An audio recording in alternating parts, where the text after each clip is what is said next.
Hey parents, Varsity Media is now offering ISO video of just your athlete.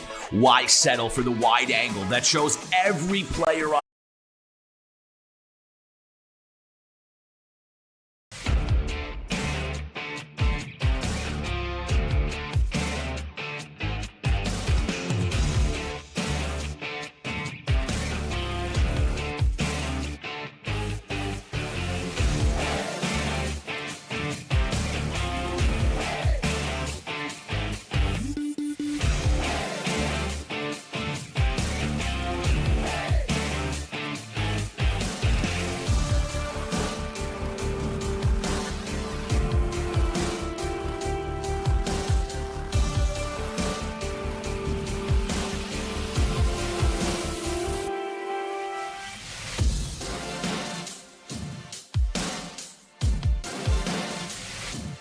Hey parents, Varsity Media is now offering ISO video of just your athlete.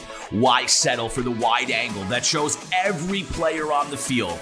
With our ISO video, your athlete is front and center the entire game. This footage will help in creating highlight videos for college coaches to better pinpoint your athlete's play on the field. Watching our video will help your athlete improve progressively throughout the season and may lead to a college scholarship. Varsity Media is now booking ISO videos for the fall, but spots are limited.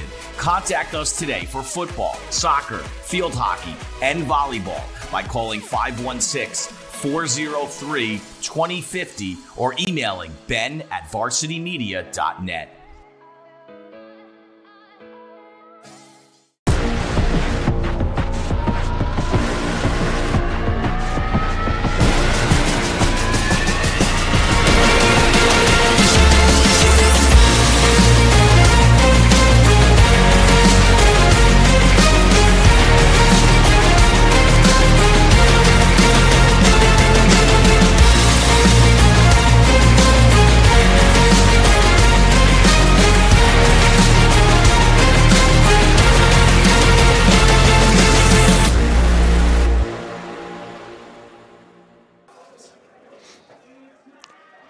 The Gales of Iona Prep, they've made a fourth consecutive trip to the Catholic AAA Championship. They faced a team that beat them 2 years ago here at Mitchell Athletic Complex. St. Anthony's, it's the number 1 seed, the number 2 seed, and that is what is on the line this afternoon in Uniondale.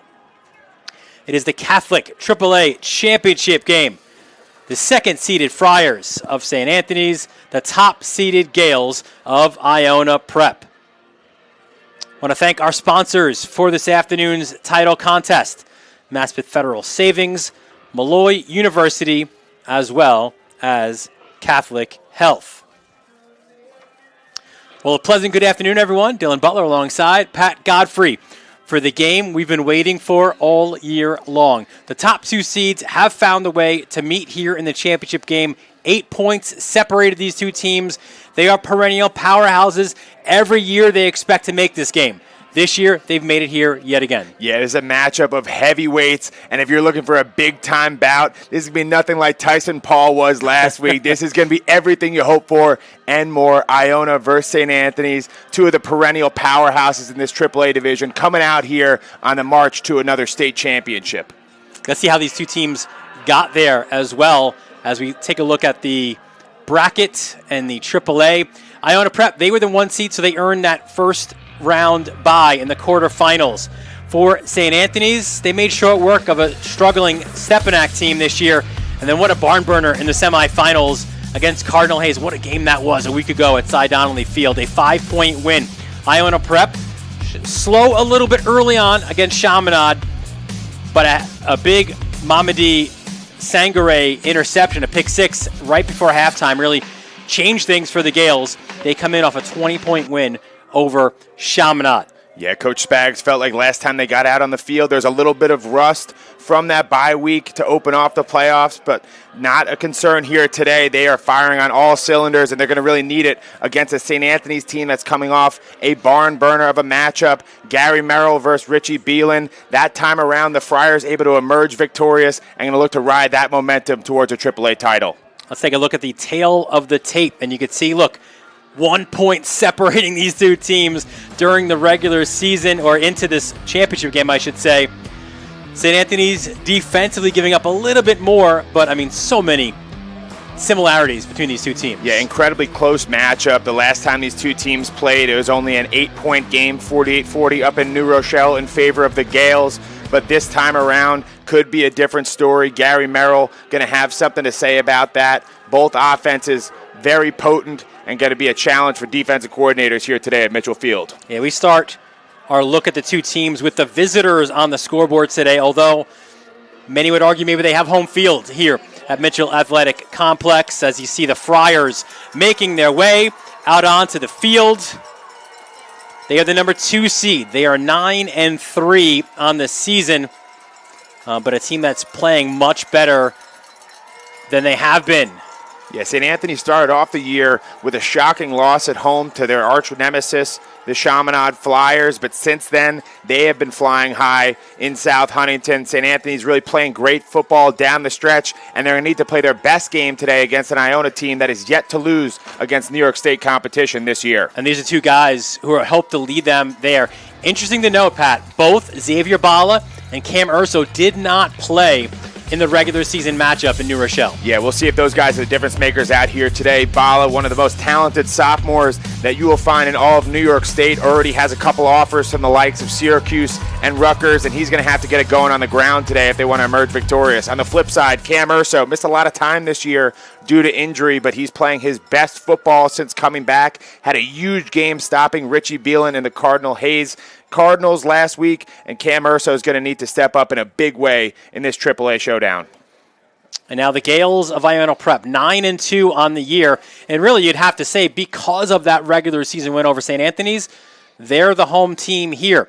But Joe Spagnuolo is like, listen, we still have a lot of reason for bulletin board material. You know, we're a team that's on the road, kind of as a top seed, playing at Mitchell, playing on the island. But two guys who have been instrumental for Iona this year, who will be again this afternoon, Crew Davis and Mamadi Sangare. Crew Davis, a great candidate for Offensive Player of the Year in the Catholic League this year. You see what he's been able to produce on the ground. I add on top of that another 600 or so yards in the receiving game, and he is an incredible threat for this Gales offense. On the flip side, Mamadi Sangare, one of the most talented defensive backs at the high school level I've seen in a long time, had a huge pick six last week against Chaminade, as you mentioned, and going to be really important for him to play his best football if he hopes to stop Gary Merrill and this potent passing game for St. Anthony's. We spoke to both head coaches before the start of this one. Here are their keys to this one. Yeah, for St. Anthony, it's going to be really important to control the clock offensively, get into a rhythm with Bala, Merrill, and company, and it's going to be smooth sailing from there.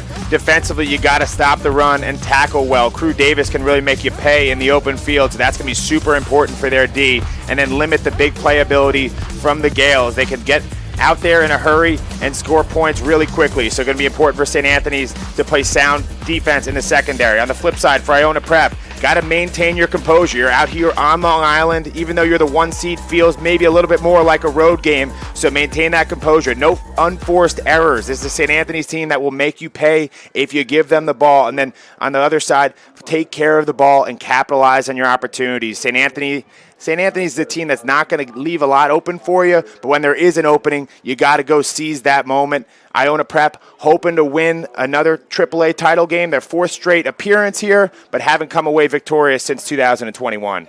That was when they beat Monsignor Farrell. The year after that, St. Anthony's, Dante Torres, KJ Duff, and the boys had a big win here at Mitchell Athletic Complex. These two teams combined for 88 points in the regular season. Should be a barn burner of a Catholic AAA championship game. Opening kickoff when we return here on the Varsity Media Sports Network.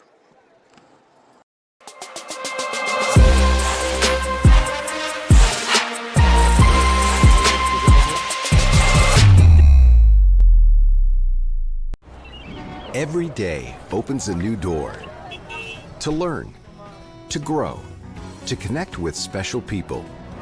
People who in big ways and small improve your life. Every moment, another chance to achieve a goal, to buy a home, grow a business, start a family. and build lifelong relationships. Bank with trust. Bank with experts. Bank Maspeth. At St. Francis Heart Center, we're not just regional heart experts. We share our greater success with the world. We don't just pioneer technology. We do it more than anywhere on Greater Long Island. And we don't just win awards. We deliver greater outcomes for people like you.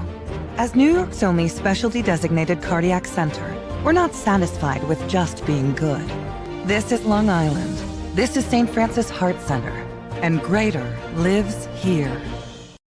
It's time to book a Varsity Media Sportscast and get on the big stage. A Varsity Media Sportscast is seen by thousands of people, both live and on demand, from friends and family all over the world to prospective college coaches. Our announcers will help tell the story of your team and your athletes. There is no bigger stage to be on than Varsity Media. Book a sportscast today by contacting Varsity Media. A college flag football experience at the youth level like no other. Sign up as a team or as an individual player. Boys and girls divisions available. All players receive a jersey and shorts. New York locations include Massapequa, Half Hollow Hills, Oceanside, and Center Reach. Come and join the thrill at youthflagfootball.com. What's next for you? A bolder, more engaged you. A career-focused you. A you that leads your community and helps change the world. Take the next step and get your bachelor's degree at Malloy. With special transfer programs and scholarships and a career-focused curriculum, Malloy makes a nationally ranked private university education attainable and your dream job possible. Malloy University. Welcome to the new you.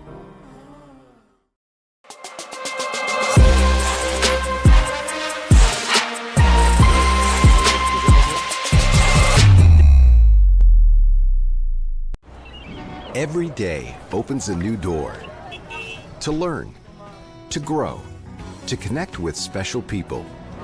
People who in big ways and small improve your life. Every moment, another chance to achieve a goal, to buy a home, grow a business, start a family, and build lifelong relationships. Bank with trust. Bank with experts. Bank Maspeth. At St. Francis Heart Center, we're not just regional heart experts. We share our greater success with the world. We don't just pioneer technology. We do it more than anywhere on Greater Long Island. And we don't just win awards. We deliver greater outcomes for people like you. As New York's only specialty designated cardiac center, we're not satisfied with just being good. This is Long Island. This is St. Francis Heart Center. And greater lives here. Back here at Mitchell Athletic Complex, a good look at Iona Prep head coach Joe Spagnuolo. 9th season at the helm, a 1998 graduate of Iona Prep. A guy won the AA championship as a QB. Went on and played at Siena and Bryant. Previously the associate head coach and offensive coordinator at Archbishop Stepinac. And on the other side for St. Anthony's, Joe Minucci. 6th season at the helm. 1999 graduate of St. Anthony's High School. Also the AD, played at Delaware, Jets, Titans, Saints, Ravens. As a player, lost to Mount St. Michael in the championship game. Senior year, lost to Farrell in the semifinals. Those memories run deep. Anybody who played high school football can tell you it doesn't matter how many years go by, how many subsequent wins you might get in your coaching career or anything like that. You never forget these moments out there with your brothers. And I'm sure for Coach Benucci, he'd want nothing more than to give his seniors that taste of a AAA title as they finish up their careers at St. Anthony's. Windy afternoon at Mitchell Athletic Complex. Look at the kicking apparatus swaying back and forth. Feels like 41 degrees out there. Northwest winds of 23 miles an hour. Could very well, Pat Godfrey, play a factor in today's game. Dylan, as we saw earlier in the AA2 final, the wind is really whipping out here. It's going to have a big impact, especially in the punting game. Also got to think about those considerations in the passing game out here today. Going to be a big challenge, and St. Anthony's starting the game with the wind at their backs. Liam DiGregorio kicking off for St. Anthony's, deep for Iona, Sangare, and Zimmerman. Off the hands of Zimmerman into the end zone, and it'll be a touchback as the Iona offense will step onto the field, and they're led there by a guy who in college will go on and play baseball at Maryland. But for now, he is the guy running this complex Iona Prep offense. Number 15, Julian Guzman. A year ago, played backup. Yeah, Julian Guzman having a great year so far. He wears number 15 for his favorite player, Patrick Mahomes, and he's been able to pass the ball with similar efficiency as Mahomes all year long. 65% completion percentage, over 2,000 yards through the air, and he's going to have to really step up in a big way against a tough St. Anthony's defense. Yeah, Julian Guzman from Ossining, the junior, filling in for Joey Gaston.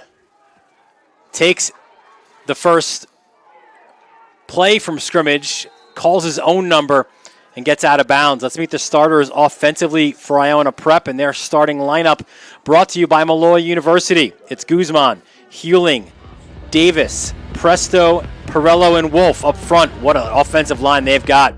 Byrne, DiNapoli, Mailspin, Theologus, and Nicolau. 5-yard gain on first down for Iona Prep.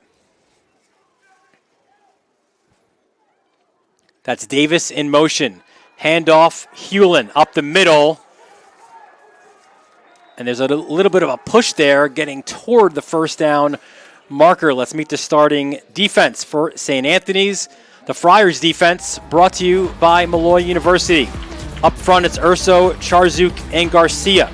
Your linebackers are Drew, Kosha, Kelton, and Shevlin. In the secondary, it's Riley and McDonald at the corners, Moore and Rooney at the safety positions. First down for the Gales.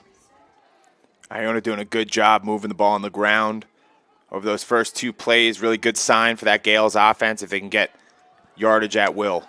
Guzman airs it out, finds a receiver, and Eric Perillo. And Perillo gets past midfield. The junior from Harrison, although there is a flag on the play. Let's take a look at our referee. That's John Santiago, and this one is coming back. The last thing you want in a championship game type environment is to shoot yourself in the foot. Not going to be easy to move the ball on St. Anthony, especially really good secondary back there. So frustrating for Gales fans seeing that one come back.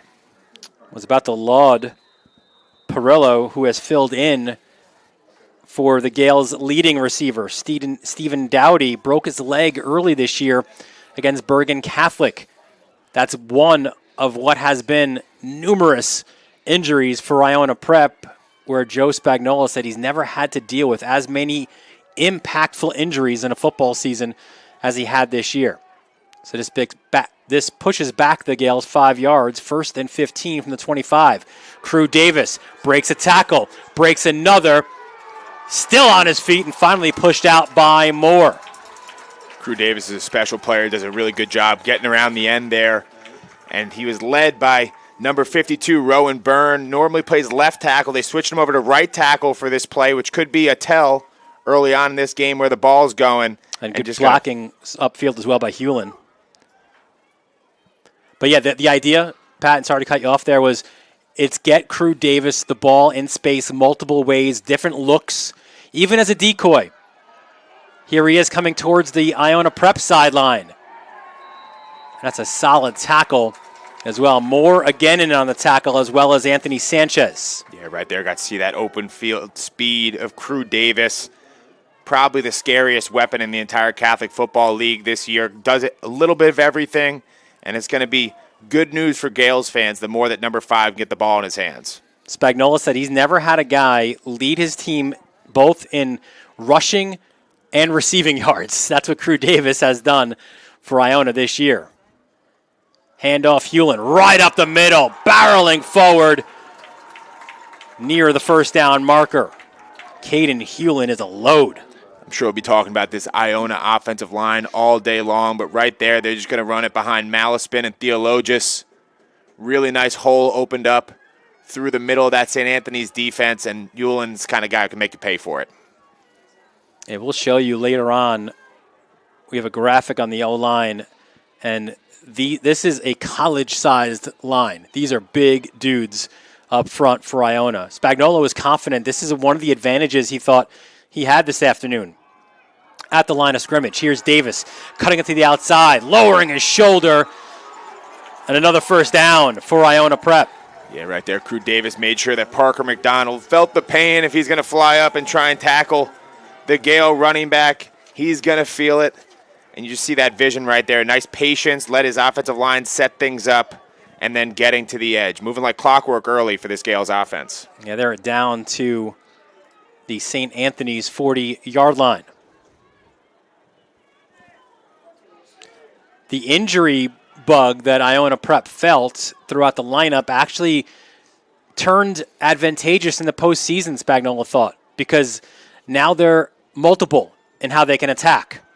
Here's Davis up the middle, powering forward to about the 31. And right there, once again, just running it right behind their best offensive lineman, the Clemson commit, Rowan Byrne. I was texting with Dabo Sweeney earlier. He said he absolutely loves that guy. Can't wait to get him down to Death Valley next year. And they're flipping him side to side, typically running the ball behind their best offensive lineman. I texted my sister-in-law before. I was asking how my daughter's doing. This guy's dropping Sweeney's name on us. Sideline warning for Iona Prep. Well, Dylan, obviously just excited that that pipeline of great offensive linemen from New York to Clemson is reopened nowadays. Rowan, obviously, much better player than I ever was in my football career. Rowan Burns, 6'5", 300. I think it's probably pretty safe to say the offensive lineman of the year in the AAA this year. 2nd and 2 from the 32. That's Davis in motion. Faked handoff back going forward to the 30, which is right at the first down marker. Again, Caden Hewlin, 6'1", 210 as a junior. That hybrid, right tight end, wing, downhill runner. Right there's a great job by Cam Urso getting off a block and making the tackle to set up a 3rd and short. And as such, number 2, Brennan Presley has come in. The junior from Harlem. How about this? 2 carries, 4 yards, 2 touchdowns. He might be the best running back on this team, if not for his ability at linebacker. There goes Presley, powering forward like a linebacker. First down, Iona Prep. Gotta love a guy who's running for contact, looking to set the tone early here in this one at Mitchell Field. You'll see Presley, we told you about his credentials as a linebacker, and he runs like it right there, just barreling through Kevin Moore on the way to a first down.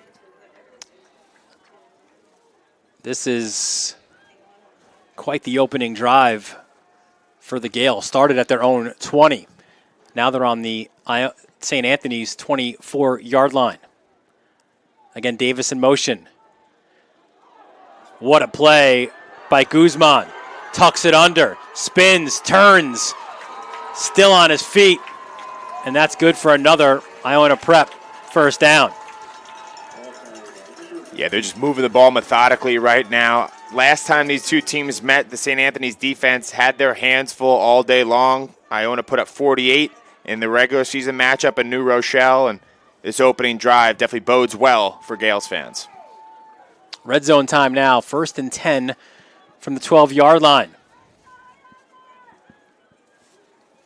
And if you're a fan of Iona Prep, you love the fact that they have used multiple options on this opening drive. There's the flip. Davis barreling over defenders, pulled down inside the 5-yard line. Yeah, Danny Rooney got a taste of what Crew Davis is all about right here. Number 5 can blind you with his speed, but he can also go right through you and just so tough to stop this Iona team if they're able to run the ball at will. It's an adjustment that St. Anthony is going to need to make if they want to be successful on the defensive side of the ball.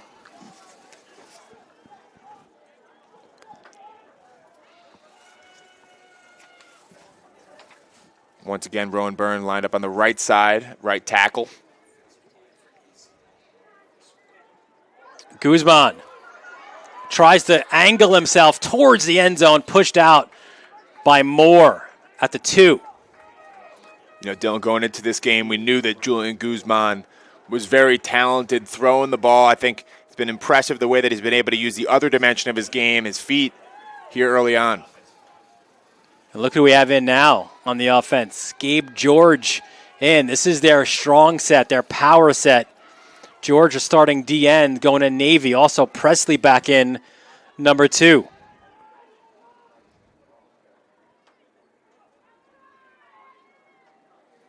Handoff, Presley angles himself towards the end zone, and he finds it. 2-yard touchdown run for Brennan Presley. And it's Iona Prep who take the early lead. Yes, yeah, a little dance in the end zone by the Iona offensive lineman. Gotta love this opening drive. If you're a Gales fan, moving right through the St. Anthony's D like a hot knife through butter. And St. Anthony is going to have to make some adjustments on the sideline with what was not a pretty opening drive for their defense. Mike Messina on for the PAT. Matt Davitt is your holder. Seamus Darcy, long snapper. That kick is no good, but what an opening drive. And you mentioned it before, those guys right there really set the tone. Moving the football ain't easy, but moving your car is with Easy Auto Movers. Visit easyautomovers.com for a free quote. Yeah, and talking about these guys, Rowan Byrne is obviously the one who's going to get the most attention typically, but looking at the rest of that offensive line, Anthony DiNapoli, a stud in his own right. CJ Malaspin doing a great job. George Theologus, who is an absolute stud, and then Jaden Nicolau, one of the 2 4-year varsity players on this team for Iona. This is his 4th championship game appearance, and as a senior, he'd want nothing more than to walk out of here victorious. Really nice job, as you'll see there. They're just going to follow that right side of the offensive line. Nicolau out in front, doing a great job. A late push from Theologus, and just like that, it's a 6-0 ball game here in the first quarter.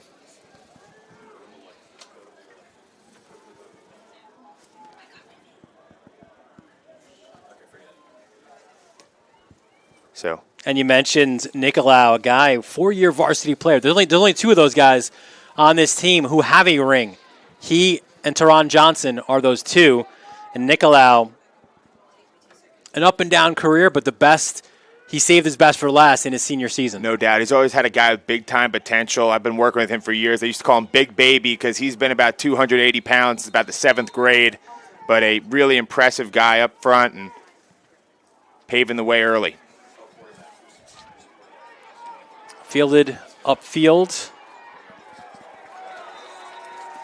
And better field position for St. Anthony's to attack with. Not that Gary Merrill has needed a lot during his time at quarterback. What an incredible senior season. Listen, if Crew Davis isn't your MVP in the AAA, it is Gary Merrill this year. Yeah, Gary Merrill, a guy with 49 total touchdowns on the year. Just unheard of, averaging almost 5 touchdowns a game, over 3,500 total yards. And he's just been an incredible leader. Great seeing him come into his own as a passer this year. Really improved that element of his game in the offseason. It's paid dividends for St. Anthony's offense. James Taylor in motion. Handoff, Xavier Bala. And Bala burst up the middle. First down for St. Anthony's. Right out toward the 50-yard line.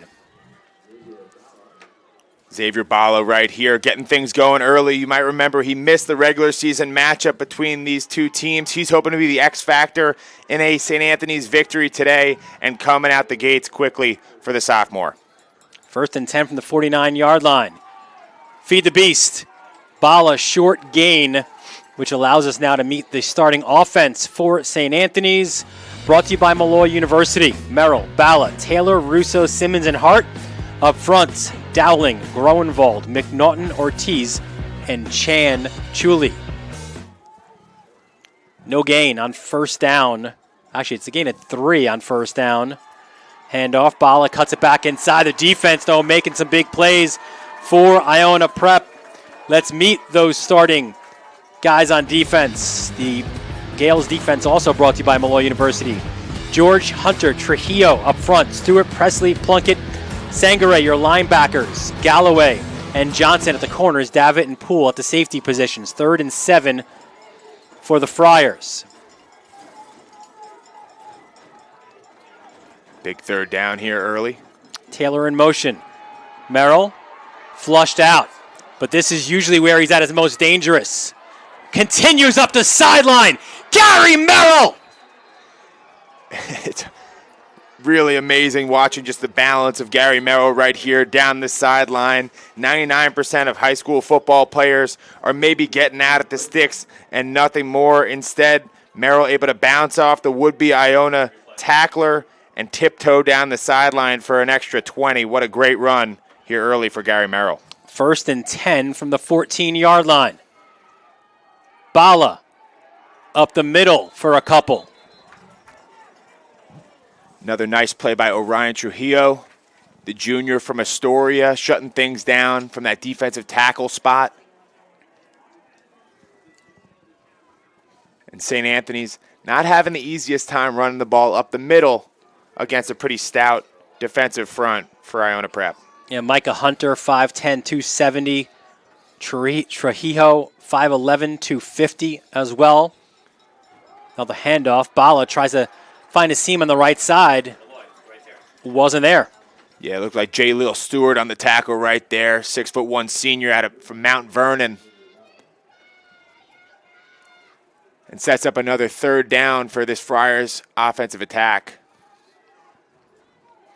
How often have we seen Gary Merrill call his own number on 3rd and 7? There he goes. Spins. Oh, he's hit by a few Gales and pushed backwards. Right there, you see the importance of gang tackling Gary Merrill. He's able to bounce off one tackler, but as he's trying to spin through, just too many Gales getting to the football, able to shut it down. It sets up a big decision here early for Joe Minucci and his staff. Yeah, that win we mentioned before is at the Friars' back. But it looks like early on a 4th and 5 from the 9, they will go for it. Merrill, flushed out, rolls right, still on it, continues to roll, goes end zone, pops it up there, touchdown St. Anthony's! Gary Merrill, are you kidding me right there? What a play as he's able to find his tight end, Jax Prokop, in the end zone, just buying time.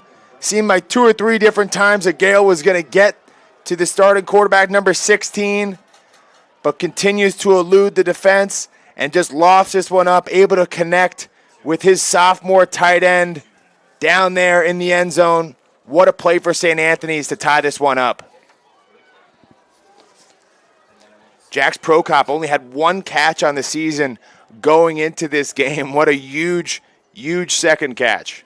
Michael Forrest to kick, and that is good. Brody Richard was your holder. And you'll see right here just one more look at the magic of Gary Merrill. He's going to just keep this one alive. Most high school quarterbacks are getting sacked on a play like this, somehow able to plant his feet, drive that ball into the end zone, and Prokop comes down with it. Huge play, and with the converted PAT, St. Anthony's taking a 1-point lead here early. Long Island's Malloy University offers more than 50 undergraduate degree programs and is home to one of the premier NCAA Division II athletic programs in the East Coast Conference. Malloy recently introduced sprint football to their athletic offerings. It's a full-contact varsity sport with the same rules as regular football, except players must meet a weight limit of 178 pounds. Visit malloy.edu to learn more. Thanks again to Malloy University for their sponsorship. Unfortunately for Malloy's football team, probably not too much recruiting to be done out here today. looking for guys under 178 pounds. Got some big boys up here in the AAA.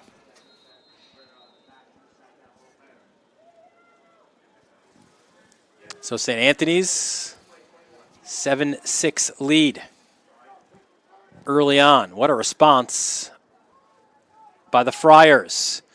That one in and out of the hands. Second time, and again, I think this is wind related, where it was an issue for Iona Prep on the kickoff return. Yeah, no doubt. The wind already becoming a factor. You saw that Iona unable to convert their PAT try earlier this game, as you see the American flag whipping back and forth.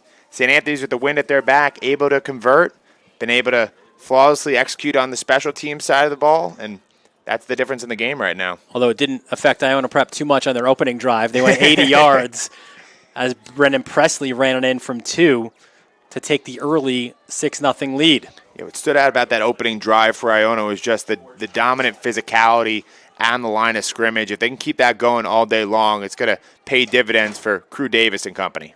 Speaking of Davis, was in motion. There he goes, bouncing it to the outside. And the key with Davis is exactly what we saw St. Anthony's do there. You've got to wrap him up immediately. No doubt, no doubt. This is one of those games where you can't be watching the ball. You never know if there's going to be a broken tackle. So if I'm St. Anthony's, I got to get 5-6 hats to the ball every single time to bring these guys down. And in that way, the game plan is similar between two of the best playmakers in this league, right? Crew Davis, Gary Merrill, you can't let them get to the second edge. No doubt, no doubt. If you look at yards after contact, they've got to be the two leaders in the Catholic League this year. Just so slippery, so elusive, and presenting headaches to every defense that has the unfortunate experience of going against them.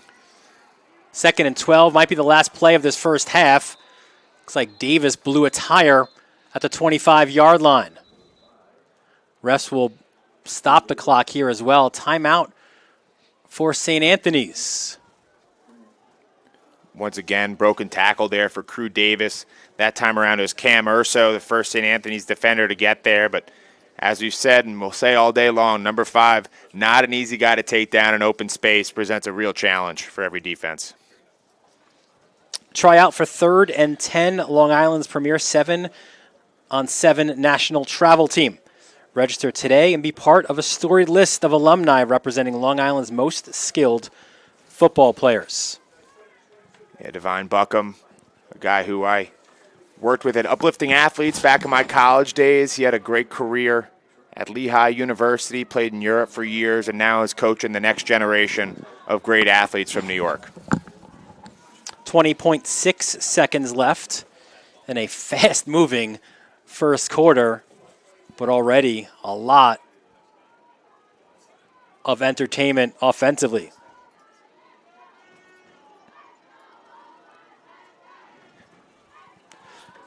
Third and 5 for the Gales. We've seen Guzman get going with his legs here early. Wouldn't be shocked to see him pull the ball right here. Well, there he is. Looking to do just that. Reading it, though, perfectly. John Drew, number 33. And how about this? How much does the wind play a factor? Another timeout for St. Anthony's, which will force the Gales to punt into the wind. Wow, that's, playing chess when most people are playing checkers out here for Joe Minucci. You might be wondering why you burning these timeouts early in the first quarter or late in the first quarter. It's a situation where the wind is such a factor. Punting into it almost guarantees St. Anthony's favorable field position to start off their upcoming drive. We just saw the second time already, I think in warm-ups, and now poor John Santiago, the referee, lose his white hat. It went flying behind him. As you see a look at the officiating crew here this afternoon. And even with their pants, you can see how much that wind is whipping around. Going to be a huge factor all day long. Got to feel good if you're St. Anthony's. That opening drive was ugly, but you're able to scrap it, move forward, make some adjustments, and get off the field with a 3-and-out there on that second drive. So here's the thing. Usually your punter is Mike Messina. It's a fake. And it is a fake. And a first down for the Gales. I knew it. I mean, we knew it right away. We didn't see Messina out there.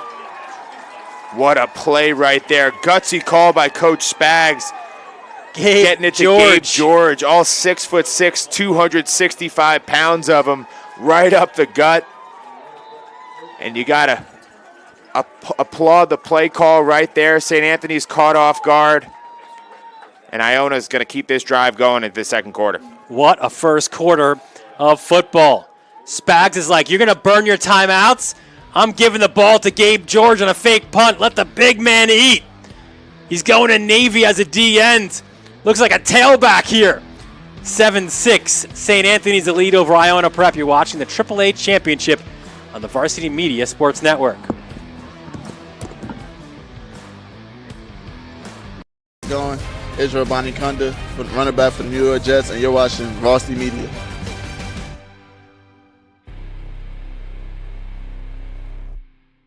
Every day opens a new door to grow, to build relationships. Every moment, a chance to do more. To buy a home, grow a business, start a family. Bank with experts. Bank Maspeth.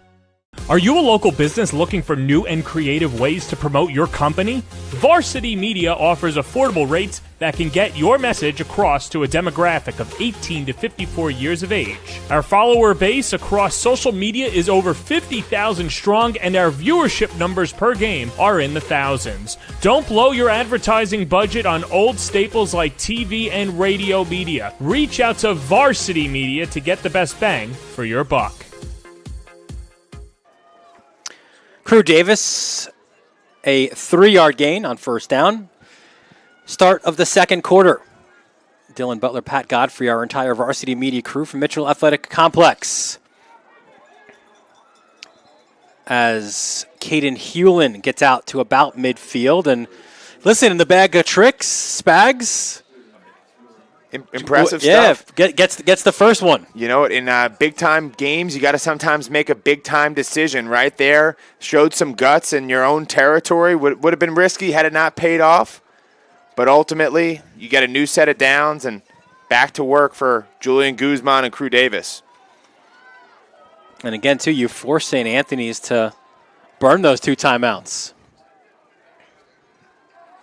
3rd and 3 for the Gales. There's Davis. Oh, going nowhere. Crew Davis. What a play right there by Cam Urso. Just a really quick jump on the ball. And that is strength on strength. Urso a little bit slow, though, to get up. Yeah, you're going to watch right here. Cam Urso just following the pulling lineman and able to get Crew Davis by the shoelaces right there. Little extracurriculars by Anthony DiNapoli late. He doesn't like seeing his back on the ground in the backfield. Hope Cam Urso's all right. All right, I will repeat this, as this time it is actually a punt by Guzman. Normally it is Messina in to punt, and a really good one by Guzman, man. Again, you do have the wind at your back, and this one downed at the 1.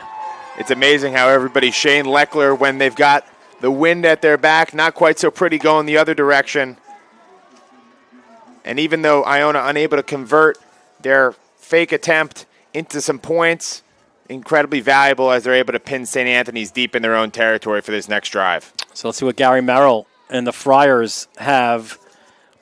We showed you at the beginning his numbers, ridiculous. He is heading to North Carolina to play lacrosse. So both of these quarterbacks, multiple sport athletes, going to play Division I sports in a different sport. And they're both guys who probably will have some options or opportunities to play football should they choose. I've been so impressed with Gary Merrill all year long. Can't imagine that Mac Brown won't want a piece of number 16 on his football team as well at UNC.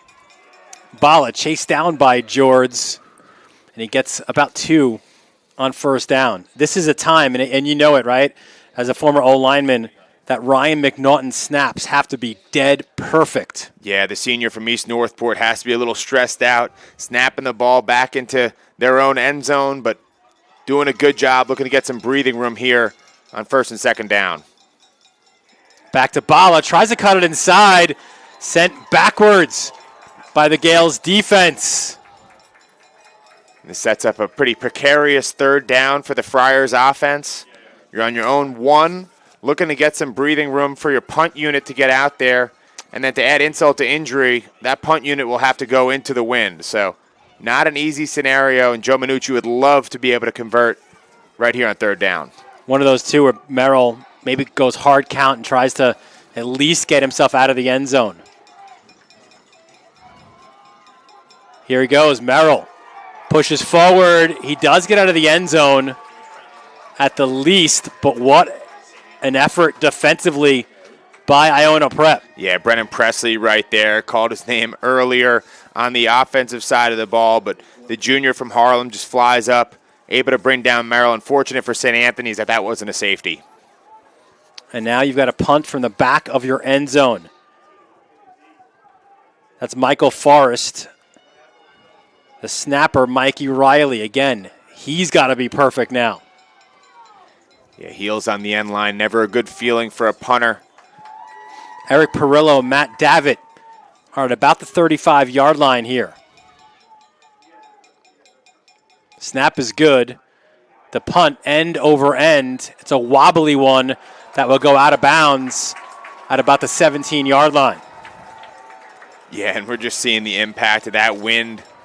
We've said it once, we'll say it all day long. It is a huge factor here early. And whereas Iona got the benefit of having the wind at their back, being able to pin St. Anthony's deep, the inverse right there as going to be great field position for Guzman and company coming out here for Iona. Yeah, officially, it's the 13-yard line. So they start their first drive of the second quarter already in the red zone. Perillo at the bottom of your screen in single coverage.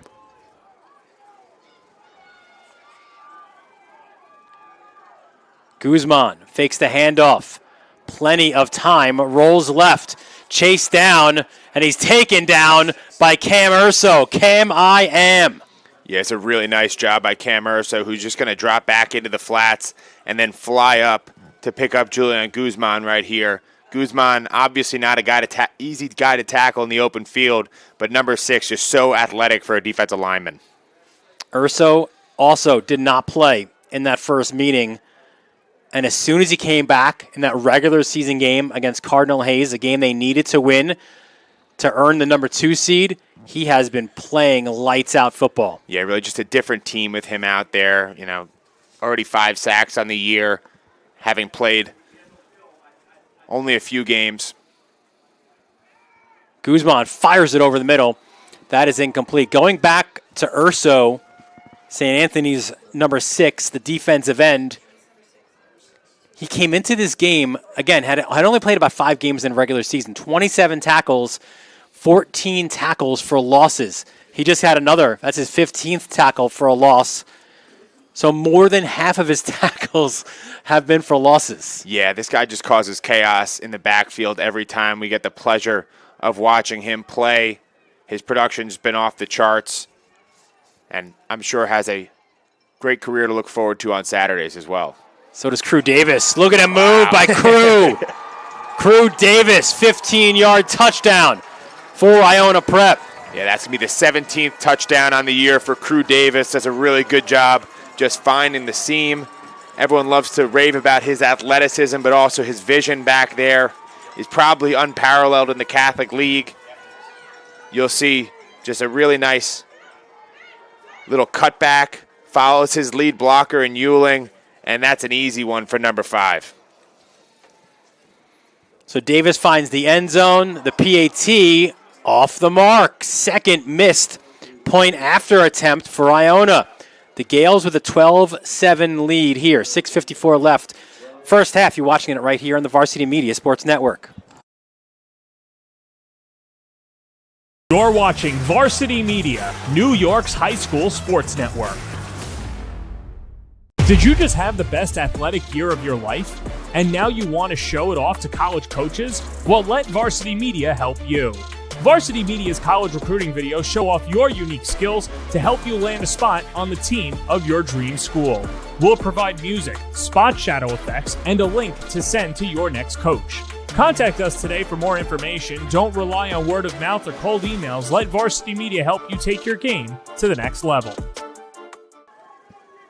Dylan Butler, Pat Godfrey, our entire varsity media crew back here, Mitchell Athletic Complex.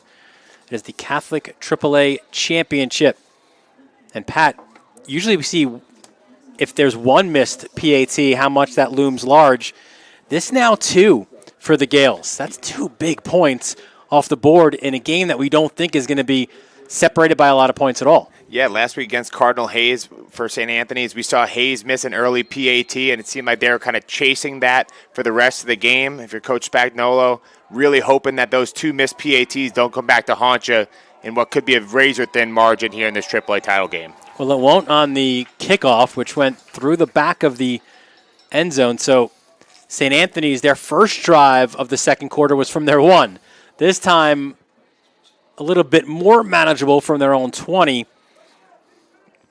But it is important, especially against an Iona prep team, you've got to go punch for punch. Yeah, you got to keep the pace. Last time around that these 2 teams played, St. Anthony's fell into a huge deficit and was able to almost roar back and complete a comeback in the fourth quarter, ultimately ran out of time. But Joe Minucci told us you got to come out, start fast, and keep pace because Iona can get out in front in a hurry. Said we had a lousy third quarter in that one. Taylor in motion. Merrill runs the other way. Lowers his shoulder, gets out to about the 25-yard line.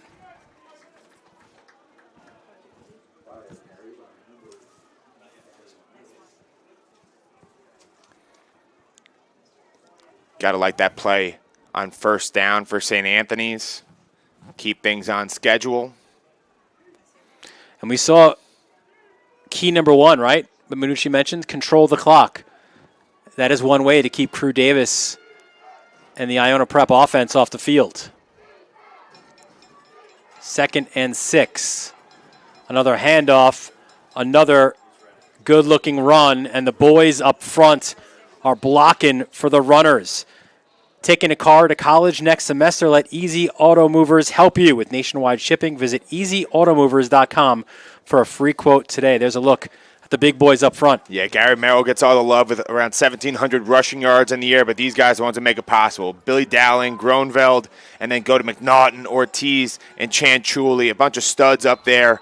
And we mentioned the size of that Iona offensive line. Big boys in their own right for St. Anthony's. And Merrill followed them there for the first down, right? Sprinted up behind center Ryan McNaughton and got a St. Anthony's first down. Yeah, so important for the St. Anthony's offense and those third and manageables to be able to convert. You know, on the flip side, Iona's offense is really hitting their stride, so you got to keep pace, and a really nice play there to extend this drive.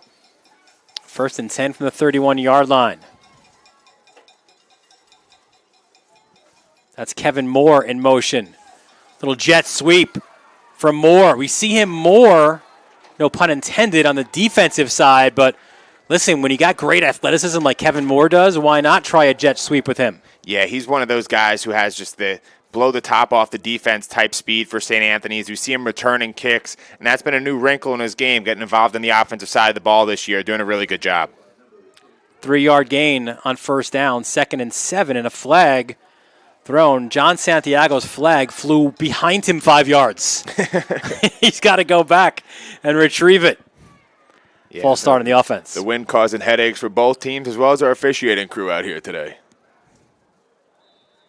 I'm also still keeping an eye on that kicking apparatus. It is still upright, at least for now. Just barely. 2nd and 12 for St. Anthony's.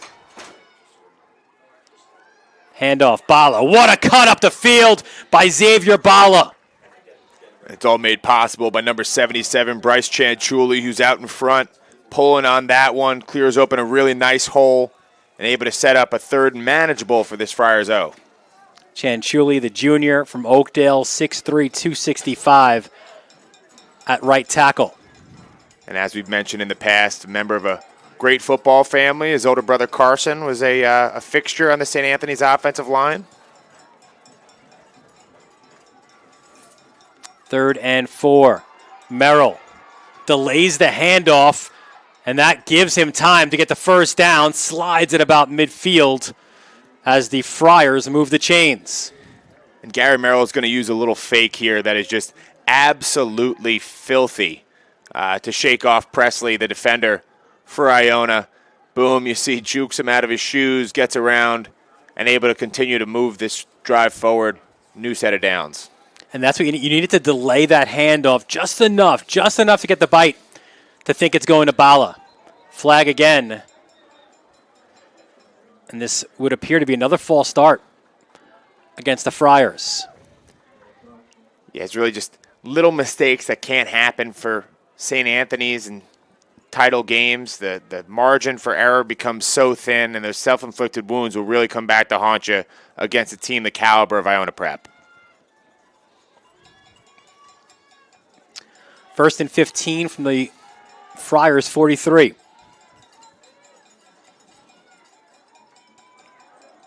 Bala this time runs right where Jack Ortiz and Bryce Chanchuli are. Gets close to the first down marker. Excuse me, back to the original line of scrimmage, I should say. Yeah, now looking at about a 2nd and 12 type scenario. Don't love being behind the chains. If you're calling plays for St. Anthony's, you much prefer to keep things on schedule, keep the threat of Bala open. Now moving into a little bit more of what would appear to be a passing scenario. Yeah, trips left for the Friars. The handoff comes this way. Look at Xavier Bala. Folks, he is a sophomore. 6 foot, 210 pounds out of Baldwin. Yeah, there's a reason why this guy was a freshman All-American when he arrived on campus in South Huntington. He's a very impressive athlete, big, and also has a lot more speed than you'd expect out of a guy who's 210 pounds, able to do a little bit of everything. 1st and 10 from the 32. Fumble, and Iona will come away.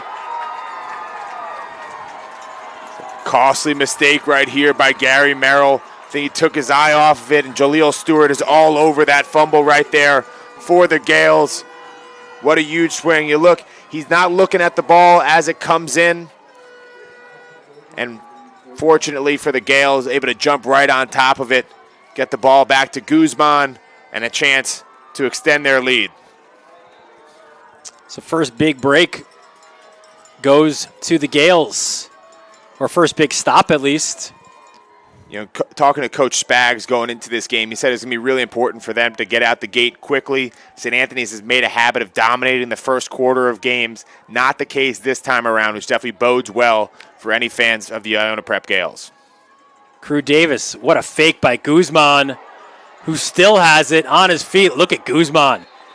That's not a baseball player, man. That's a dude right there, lowering the shoulder. Gotta love a quarterback who's willing to run with some conviction.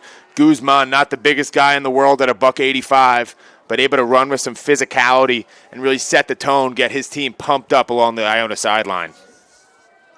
When Joey Gaston left and transferred out, there was this concern like, oh no, what is Iona Prep going to do? Spags was like, we're fine because we have Guzman. Guzman's a guy who backed up a Johnny Shepard in this championship game 2 years ago. Exactly. Guzman might not have any pop stars in his family, but when it comes to slinging the rock, he's as good as they come. 2nd and 5. We're going to get an email from the Guzman family. Well, actually, Davis in motion. Guzman, plenty of time, surveys the situation, finds Crew Davis over the middle.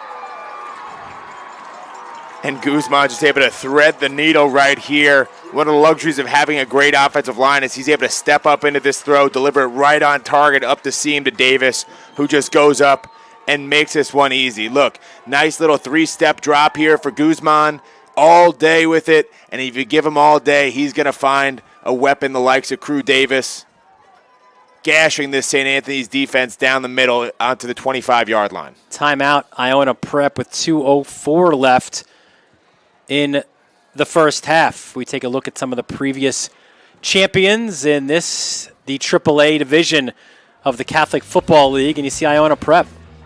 3 consecutive trips here. Back in 2021, beating Farrell on this field. Then a loss to St. Anthony's. St. Anthony's team that was absolutely loaded, right? KJ Duff, Ian Strong, Dante Torres. And then what a barn burner it was a year ago between Iona Prep and Hayes. But you see a lot before that, a lot of Hayes and Stepanak. And Stepanak, Hayes again. Stepanak, St. Anthony's. Stepanak, Hayes. Like it just went back to back Dylan, last year this Iona team could almost taste the AAA title. And now Guzman fumbles the snap. Where are we going on this one? I think St. Anthony's got it. The Friars are pointing that way. Pointing in and two it is directions. St. Anthony's ball. Wow. Anything you can do, I can do better. What a swing of momentum right there, as it seemed like Iona was about to march in to extend this out to a 3-score lead. Instead, another miscue, handling the ball by the quarterback, leads to a big-time fumble recovery, and that one, I believe, was Dixon Charzuk. Charzuk, what a great story he is. He wears number 78, and it's in honor of his good friend, Dempsey Burke, who was a starter on the offensive line. He's out injured for the season. So Charzuk requested his number and saying, I've got you. I'm going to wear your number the rest of the year. Charzuk played some great football last week against Cardinal Hayes. The 290-pound defensive lineman has made his presence felt all playoffs, and a huge play to give some life back to that St. Anthony sideline. Big run on the outside by Merrill, but a flag was thrown. Santiago says it's immediately calls it a hold on the offense. Yeah, these penalties really starting to add up for the St. Anthony's offense, keeping them from getting into their rhythm. Has to be frustrating. Yeah, there you see the call again from Santiago. Yeah, a couple of false starts, right? Holding penalty. These can loom large. Little stuff that just can't happen. Iona Prep is just the kind of team that's not going to beat themselves. So if you've got self-inflicted wounds, it's a really tough hurdle to overcome. So now it's a 1st and 20 from the Friars 20. And I looked on the sideline. You could see almost immediately the coaching staff just put 2 hands up to Merrill, like slow it down. Yeah, managing the clock here. They're aware that if they have to punt the ball, that does not bode well for them going into the wind. And Bala going nowhere. How about Matt Davitt? Number 6, the senior, 3-year varsity player, one of the voices, one of the captains of this team. Yeah, Davitt's just an absolute stud. 50 tackles on the year from that strong safety position, and he's one of the vocal leaders on that team. They really need him to step up here and doing a good job throughout this first half. In on that tackle as well, or maybe initiating the tackle for Iona Prep, was number 9, Mamadi Sangare. Just a sophomore, 6'1". There's a good look at Sangare. Remember the name, because in a few weeks, a lot of the top programs in college are going to start calling his name. Yeah, Mamadi is a guy who's done some work out of Harlem with About You outreach. He's an absolute stud, one of the most special athletes to come through New York City in a long time. And I agree with Coach Spags. I think he's got 4 to 5-star recruit written all over him. Spags said, I already have the calls. When can we offer? They said, let's wait for the end of his sophomore season, please. Speaking of sophomores, look at Xavier Bala. He already has some offers. Gets back out to the 30, which was the original line of scrimmage.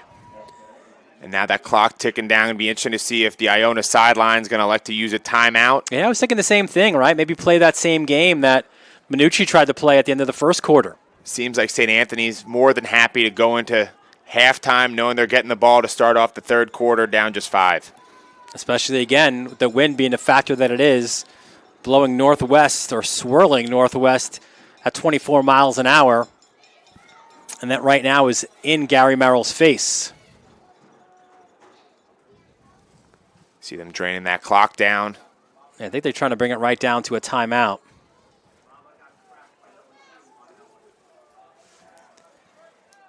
And I like the conservative game plan right here for St. Anthony's. You're aware that not an easy task to try and go into the wind, especially with so little time left on the clock. And rather than take any chance of setting up a short field for Iona, they elect to burn some clock and try and get it to halftime.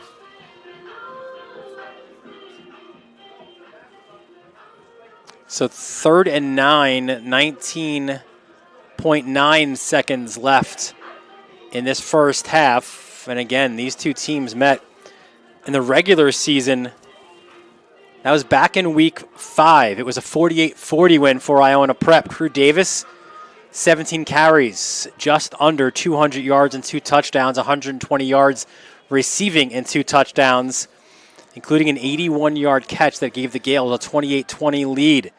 And it looked like they would run away with it. And then Gary Merrill said, hang on, I'm making a game of it. It came down to an onside kick late. As here's Merrill running towards this sideline. Cuts it upfield wisely. Let's see, will Iona Prep burn a timeout? They will. The cat and mouse game continues. Wise choice here from Coach Spags, forcing a punt from St. Anthony's. Not an easy task into the wind. And you figure if it's not a great punt, maybe you're in a situation where there's a Hail Mary attempt to finish off this first half.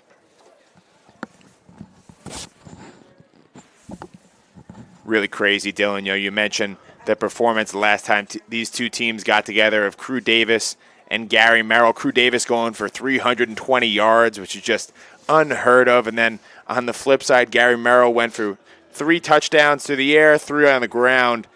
When he went for 235 in the air and 190 on the ground in that game. Really just incredible. And I'm excited to see what this second half brings. You're going to need to see those stars step up. And I think between those two guys, whoever has the better second half, that's going to indicate who your AAA champion is.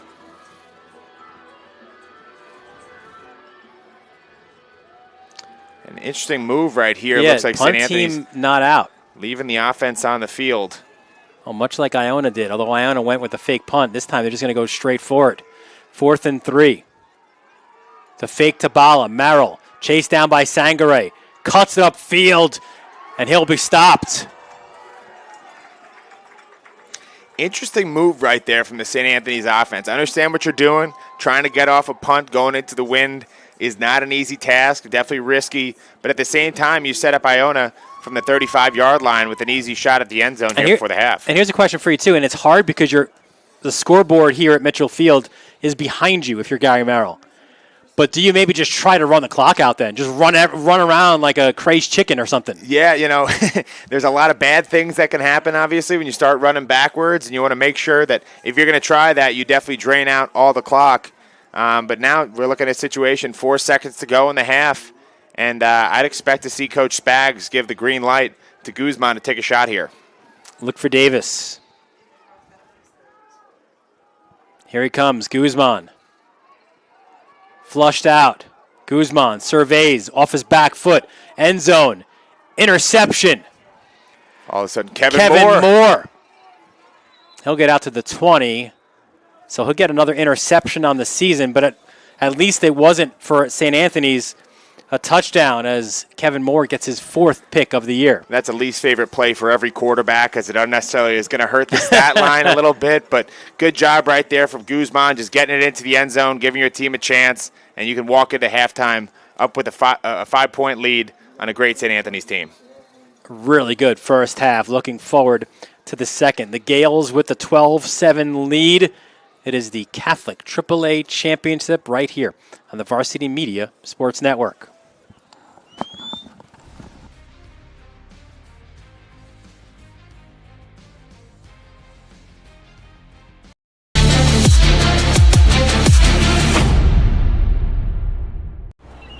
Every day opens a new door to learn, to grow, to connect with special people.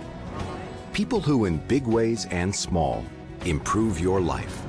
Every moment, another chance to achieve a goal, to buy a home, grow a business, start a family, and build lifelong relationships.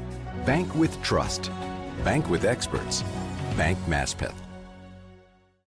Are you a local business looking for new and creative ways to promote your company? Varsity Media offers affordable rates that can get your message across to a demographic of 18 to 54 years of age. Our follower base across social media is over 50,000 strong, and our viewership numbers per game are in the thousands. Don't blow your advertising budget on old staples like TV and radio media. Reach out to Varsity Media to get the best bang for your buck.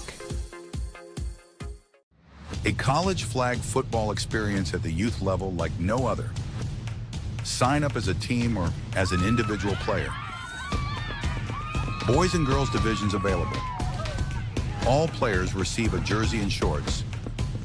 New York locations include Massapequa, Half Hollow Hills, Oceanside, and Center Reach.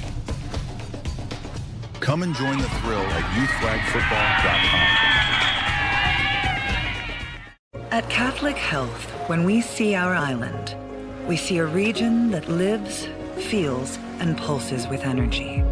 But before it all, we see you, because it's your lives that breathe life into this island. At Catholic Health, we're able to provide the highest quality, most innovative care for your body, because our culture cherishes your humanity. Long live Long Island. Did you just have the best athletic year of your life? And now you want to show it off to college coaches? Well, let Varsity Media help you. Varsity Media's college recruiting videos show off your unique skills to help you land a spot on the team of your dream school. We'll provide music, spot shadow effects, and a link to send to your next coach. Contact us today for more information. Don't rely on word of mouth or cold emails. Let Varsity Media help you take your game to the next level. What's next for you? A bolder, more engaged you. A career-focused you. A you that leads your community and helps change the world. Take the next step and get your bachelor's degree at Malloy. With special transfer programs and scholarships and a career-focused curriculum, Malloy makes a nationally ranked private university education attainable and your dream job possible. Malloy University. Welcome to the new you.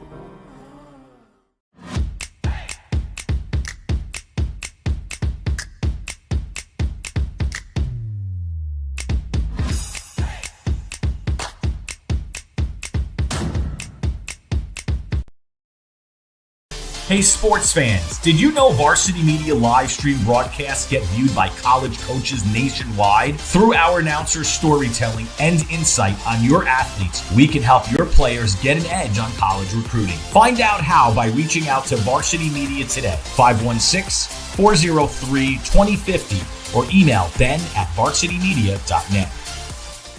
Varsity Media is now opening up our schedule to any teams looking to be on a sportscast. Watching yourself on camera is okay, but hearing your name on a Varsity Media sportscast is like you're a pro.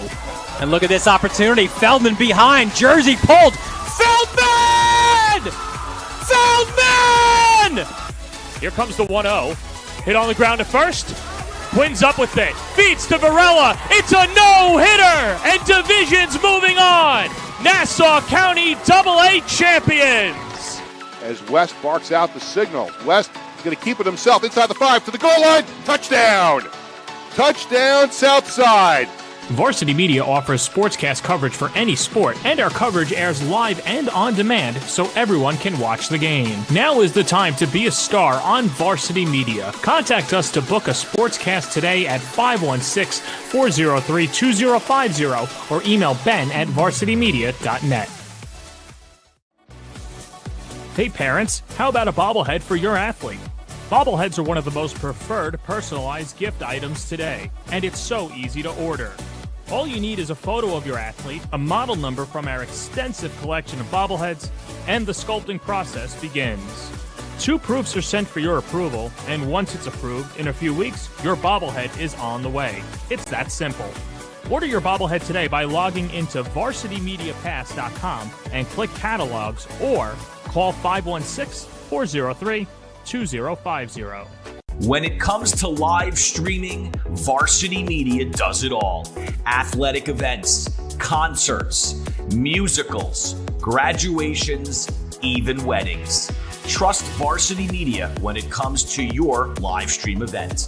Contact us today to learn more about Varsity Media's live streaming services at 516-403-2050 or email ben@varsitymedia.net. Did you know Varsity Media now offers action photography for all sporting events? Available for individuals or teams, we'll send dedicated photographers down to field level to capture your best moments. Our rates are affordable and our photos will leave you with lasting memories for a lifetime. Contact us today, mention this ad, and get $25 off your first order. Email ben@varsitymedia.net or call 516-403-2050.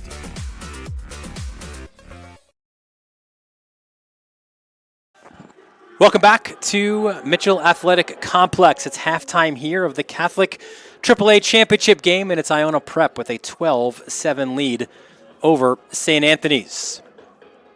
We welcome you inside the booth here. Dylan Butler alongside CHSFL President Chris Hardett. And Chris, kind of like we always do, right? We get you for like a little bit of a State of the Union before the season when we're all wearing shorts and eating Blaze Pizza there in Fresh Meadows. And now it's a little bit cooler out. It's championship season, but what a great year it's been. First, I mean, a little bit different, right?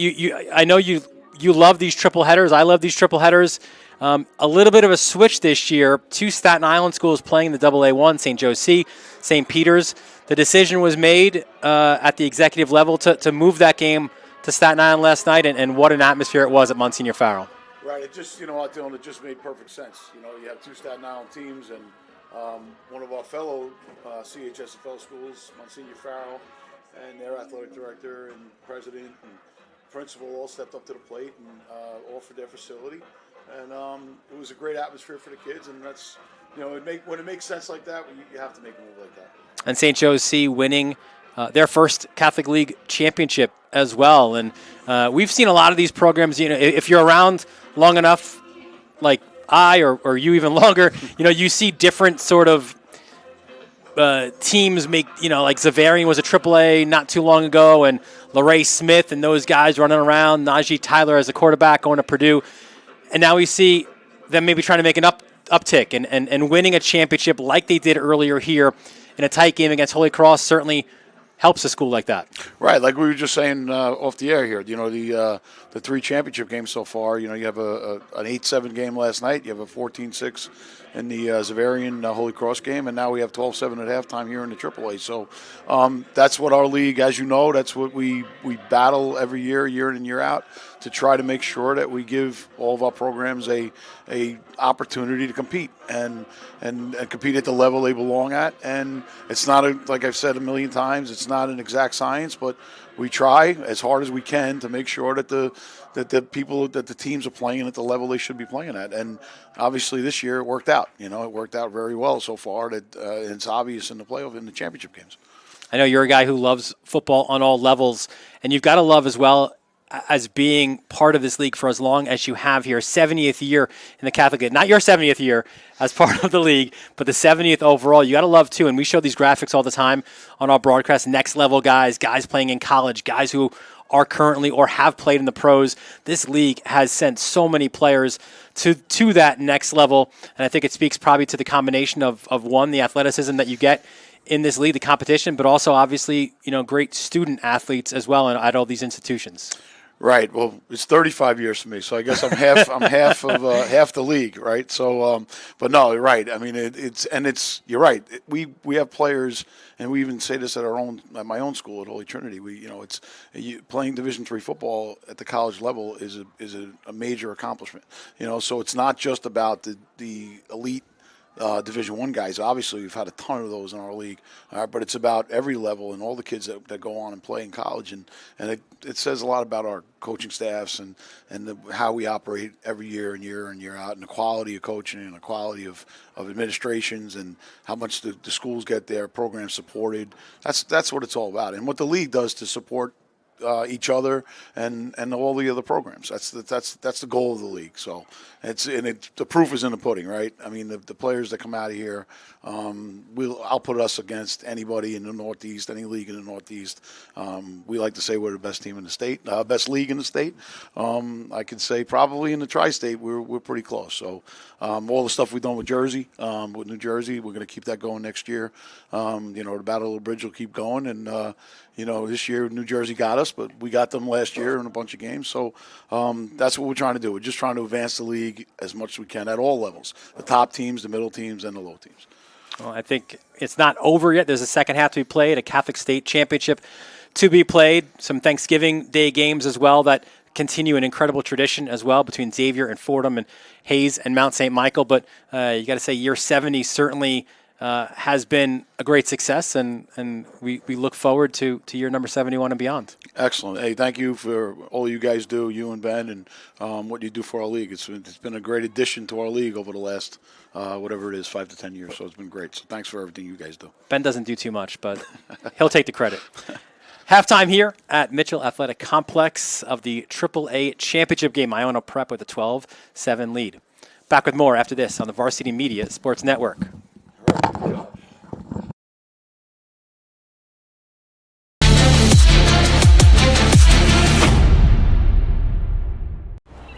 Every day opens a new door to learn, to grow, to connect with special people. People who in big ways and small improve your life. Every moment, another chance to achieve a goal, to buy a home, grow a business, start a family, and build lifelong relationships. Bank with trust. Bank with experts. Bank Maspeth. Are you a local business looking for new and creative ways to promote your company? Varsity Media offers affordable rates that can get your message across to a demographic of 18 to 54 years of age. Our follower base across social media is over 50,000 strong, and our viewership numbers per game are in the thousands. Don't blow your advertising budget on old staples like TV and radio media. Reach out to Varsity Media to get the best bang for your buck. A college flag football experience at the youth level like no other. Sign up as a team or as an individual player. Boys and girls divisions available. All players receive a jersey and shorts. New York locations include Massapequa, Half Hollow Hills, Oceanside, and Center Reach. Come and join the thrill at youthflagfootball.com. At Catholic Health, when we see our island, we see a region that lives, feels, and pulses with energy. But before it all, we see you, because it's your lives that breathe life into this island. At Catholic Health, we're able to provide the highest quality, most innovative care for your body, because our culture cherishes your humanity. Long live Long Island. Did you just have the best athletic year of your life? And now you want to show it off to college coaches? Well, let Varsity Media help you. Varsity Media's college recruiting videos show off your unique skills to help you land a spot on the team of your dream school. We'll provide music, spot shadow effects, and a link to send to your next coach. Contact us today for more information. Don't rely on word of mouth or cold emails. Let Varsity Media help you take your game to the next level. What's next for you? A bolder, more engaged you. A career-focused you. A you that leads your community and helps change the world. Take the next step and get your bachelor's degree at Malloy with special transfer programs and scholarships and a career-focused curriculum. Malloy makes a nationally ranked private university education attainable and your dream job possible.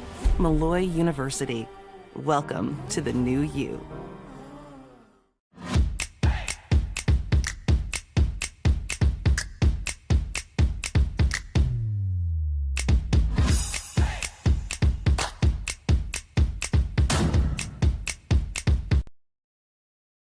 Hey sports fans, did you know Varsity Media live stream broadcasts get viewed by college coaches nationwide? Through our announcers' storytelling and insight on your athletes, we can help your players get an edge on college recruiting. Find out how by reaching out to Varsity Media today, 516-403-2050, or email ben@varsitymedia.net. Varsity Media is now opening up our schedule to any teams looking to be on a sportscast. Watching yourself on camera is okay, but hearing your name on a Varsity Media sportscast is like you're a pro. And look at this opportunity. Feldman behind. Jersey pulled. Feldman! Feldman! Here comes the 1-0. Hit on the ground to first. Quinn's up with it. Feeds to Varela. It's a no-hitter. And Division's moving on. Nassau County AA champions. As West barks out the signal. West is going to keep it himself inside the 5 to the goal line. Touchdown. Touchdown, Southside. Varsity Media offers sportscast coverage for any sport, and our coverage airs live and on demand so everyone can watch the game. Now is the time to be a star on Varsity Media. Contact us to book a sportscast today at 516-403-2050 or email ben@varsitymedia.net. Back at Mitchell Athletic Complex here in Uniondale, Long Island. Dylan Butler alongside Pat Godfrey for the start of the second half. An entertaining first half, maybe not as much scoring as we expected, but listen, the ballers balled. The guys that we thought would have impactful games, Crew Davis for Iona Prep, Gary Merrill, Xavier Bala for St. Anthony's, they delivered in the first half. Yeah, we came into this game knowing that this is going to be an even matchup. Probably expected some more offensive fireworks than what actually came to fruition in that first half, but long second half of football to still be played. Wind remaining a big factor out here for both of these teams, and both teams in position to go out there and capture a AAA title with just 24 minutes left on their season. So St. Anthony's, they will receive in the second half. And interesting, too, that we had a coin toss in the second half. And you wonder, too, how much of that is win-related, right? Absolutely, yeah. I can't remember ever seeing that in my football career, a second coin toss. But both of these teams obviously taking the wind into account. We saw St. Anthony's in that first quarter use a couple timeouts in an effort to get Iona to have to punt into the wind. And would expect that to continue to be a huge factor. Winds blowing over 20 miles an hour here in Uniondale at Mitchell Field. And St. Anthony's set to receive the opening kick of this second half. Yeah, Pat, not quite as cold as I think we had it here when these two teams last met in the Catholic Championship game 2 years ago. That was also a later start, like a 5 or 6 o'clock start. Frigid that evening. A night that St. Anthony's faithful will certainly remember for a long time, as the Friars with an emphatic win over St. Anthony's, over Iona Prep, 50-18 that night. And, you know, talking to Coach Spags, there's, call it in the ballpark, 8 to 10 guys in this Iona roster that were on that 2022 team. Surely remember the pain of walking off after a blowout in St. Anthony's victory. And Iona right now doing their best to rewrite history, come out on top in this second iteration. That one went off the up back. So good field position now for the Friars. They will start from their own 41-yard line. 12-7 the lead for Iona Prep. But remember, too, it is the Gales twice missing point after attempts. So Gary Merrill on the field now, looking to try to give the Friars their first lead or their second lead of this one. They led at 7-6. Here's Xavier Bala. When you've got the combination that you have of Bala, you can understand the offers that have come his way already, right? The size, the speed, the shiftiness. Yeah, Xavier Bala, just so impressive. For instance, right there, just running a little bit of an outside zone. He appeared to get stopped after about a 2-yard gain, able to push forward. And the difference between picking up 2 on first down and 4 on first down is huge if you think about what it opens up for your offense. 2nd and 6 from the 45-yard line. High snap, recovered well by Merrill. Tucks it under. And again, a host of Gales in. This will be no gain, which will set up a 3rd and 6 now. Yeah, really nice play there by Jaleel Stewart, who had a fumble recovery earlier in this game. He's a D1 kind of prospect. 6'1", 215-pound prototype of the linebacker position, playing really, really well out here thus far at Mitchell Field. Yeah, Stewart, one of those guys, picked up football late in his career. Merrill. He'll go long over the middle. There's some incidental contact. That's an incompleted pass. Yeah, that time around, Will Hart is unable to get much separation there. Going up against Xander Poole. And looks like St. Anthony's might be keeping their offense out on the field for 4th and 6 right here. Well, I'm not sure they're going to go to Hart. He just had to sprint 50 yards to get back to the line of scrimmage. Hopefully his cardio's in order. It is trips right for the Friars. Bold decision here. Again, you could be, trying maybe a hard count. You saw a couple of Gales jump a little bit there.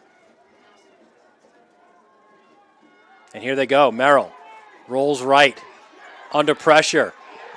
And he is forced out of bounds. I don't love that play call right there.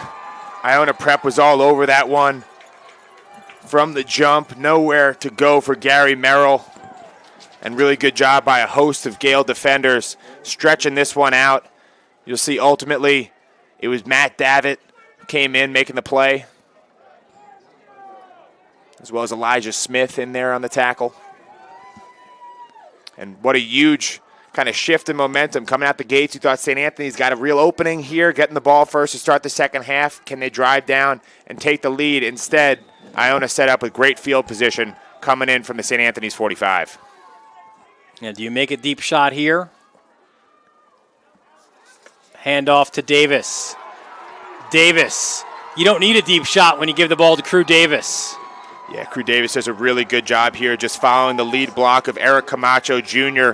He's playing kind of a fullback hybrid spot right there. Just going to have some great patience, let things open up, and gash the St. Anthony's defense to open up this drive. To the 25-yard line go the Gales.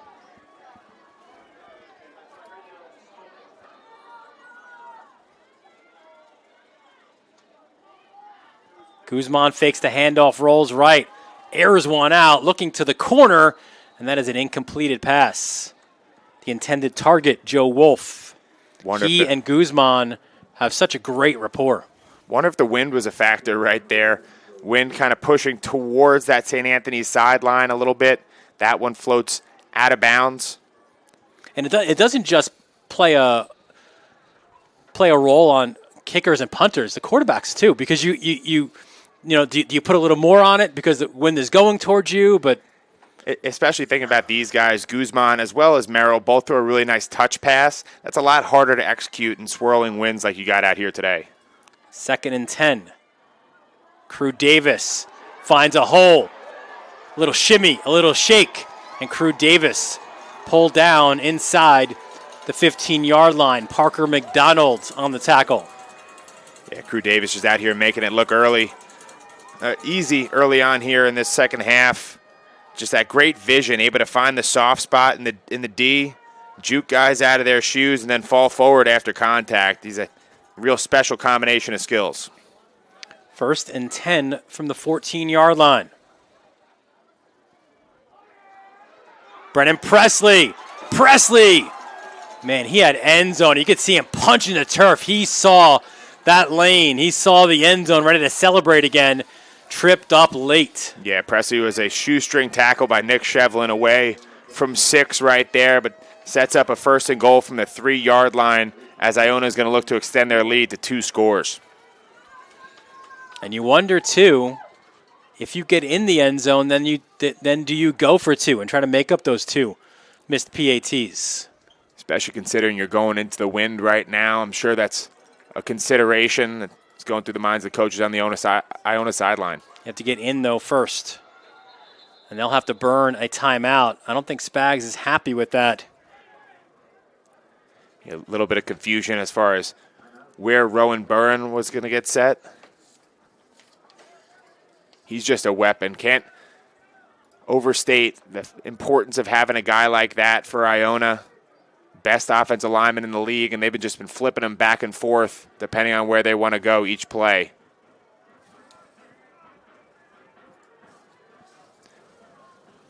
Moving the chains can be hard, but moving your car, boat, or any large vehicle doesn't have to be.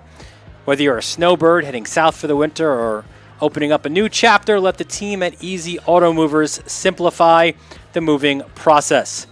Shipping nationwide. Call today for a free quote, 516-464-0382, or visit easyautomovers.com.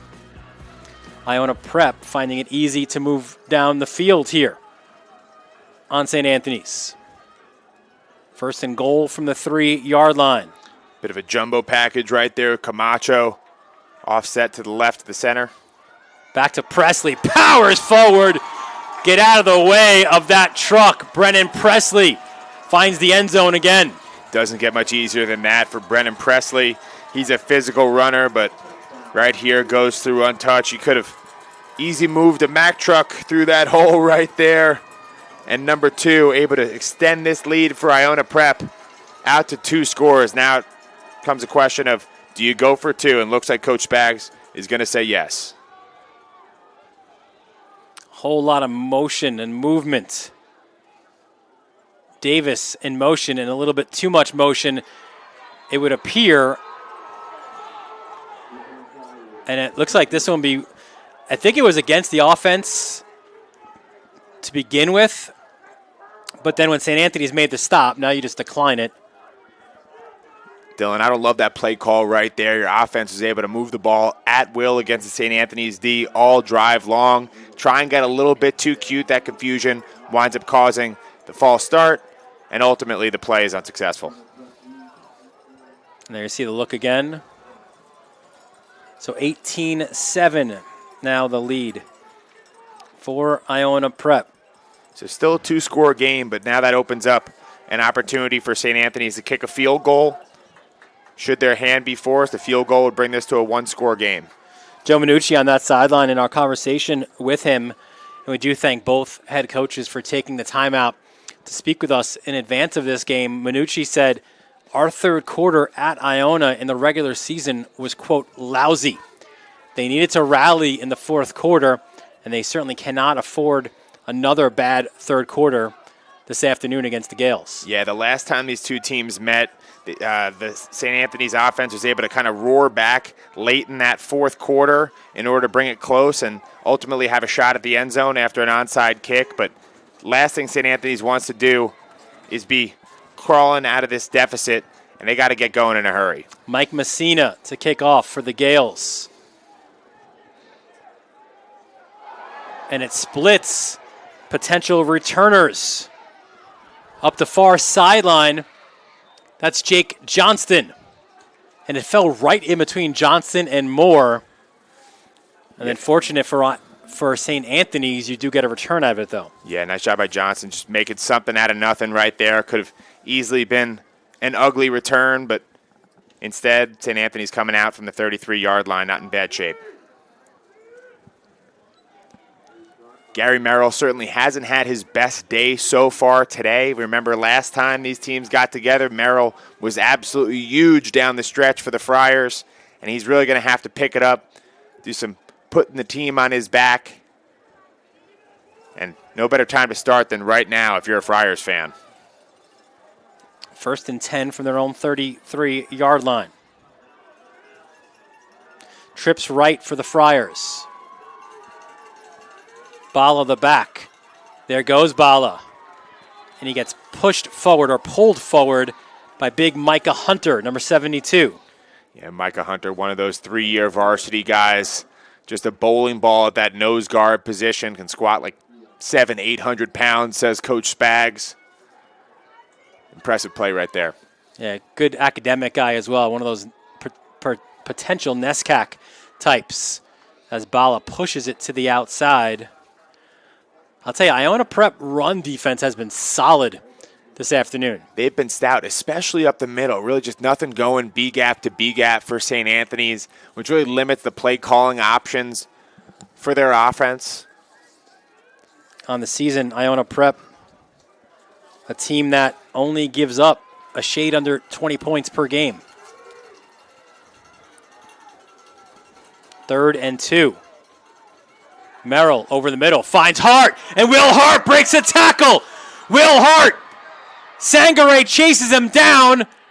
Hart dives towards the end zone. He's stopped just short.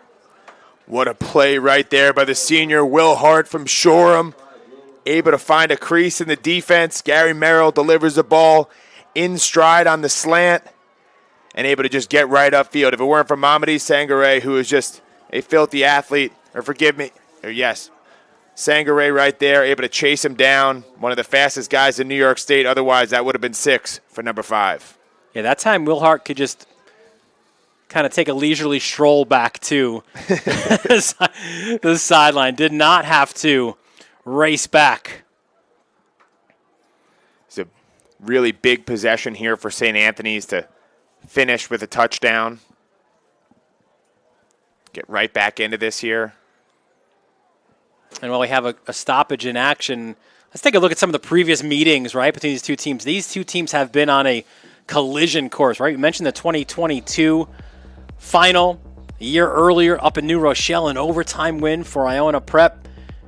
Then you go back to the 17 semis, St. Anthony's victorious there, as well as in the 15 quarters. The 14 semis went Iona's way. The 11 semis went St. Anthony's. And you'd even have to go further back than that. Back here at Mitchell Athletic Complex, it was Iona Prep. I think it was their first AAA championship win, and it was back in 2008, a 48-35 win where Jeffrey Mack ran for like 1,000 yards. I thought before the game you still saw him running up and down the field. Yeah, this is the closest you're going to get to LSU, Bama, Michigan, Ohio State kind of matchup in the Catholic League in New York. Both teams come back every year just loaded. More depth probably on these rosters than any other programs in the state. And really just a testament to all the work that's gone in from Coach Spags since taking over a few years ago, as well as Joe Minucci rebuilding this powerhouse in South Huntington. That was Xander Poole being helped off the field. First and goal from the 3-yard line. Merrill cuts it upfield, gets a couple of yards. He'll be downed at the 1. And Pat, to your point, listen, it's not like it's a great, it's a rivalry because of the big games that you play. Iona has Stepanak as their regional rival. St. Anthony's, of course, has Chaminade. But, when you're two of the top 4 teams every year, you're bound to somehow collide somewhere. Exactly. And both of these teams kind of dominate the talent pool in their respective areas. Iona able to source a ton of talent from the city and the Bronx. And look at Merrill. Goes under McNaughton, bounces off of that, runs left, finds the end zone for the touchdown. Another touchdown, the 32nd rushing touchdown of the year for Gary Merrill. This is a really nice play. First stymied and able to bounce off. Just got to love that vision of Gary Merrill to be able to find the soft spot in the defense and poke that one in for 6. Now St. Anthony's going to leave their offense out on the field as they try and bring this to a 3-point game.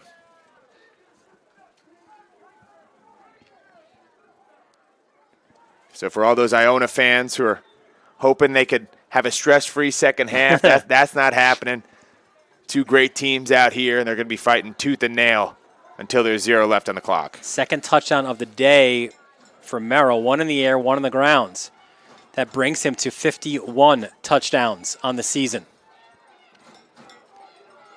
51 touchdowns, not too shabby. I was going to say, just think of that number in 13 games or 12 and a half games at this point. Merrill hands off, cutting inside, getting in the end zone. 2-point conversion is good.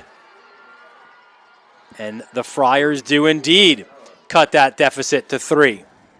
You talk about the impact of special teams on this game. Iona missed a couple of PATs early, then missed their 2-point try. So off 3 touchdowns, sitting at 18. St. Anthony's on the flip side, a good PAT and a 2-point conversion after their 2 touchdowns, which is why we're sitting with only a 3-point delta in this game. And you wonder, too, listen, Iona was chasing there. You make it a 3-point game for St. Anthony's, but just because of the wind, you almost wonder. You just kind of shelve the kickers. Like kickoff, that's it. But after that, we're all going for 2 from now on. Yeah, I'd be surprised if you see the field goal units too much the rest of the way. The only scenario where I see either team kicking it is if you have the wind at your back and you're really in a hard spot.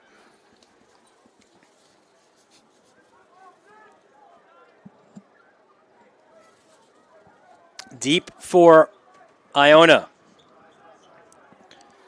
Sangare and Zimmerman. Both guys could take one back at any time. We'll see if St. Anthony's can put this one through the end zone with the wind at their back. Yeah, Jason Arade's got a hold here for Liam Di Gregorio.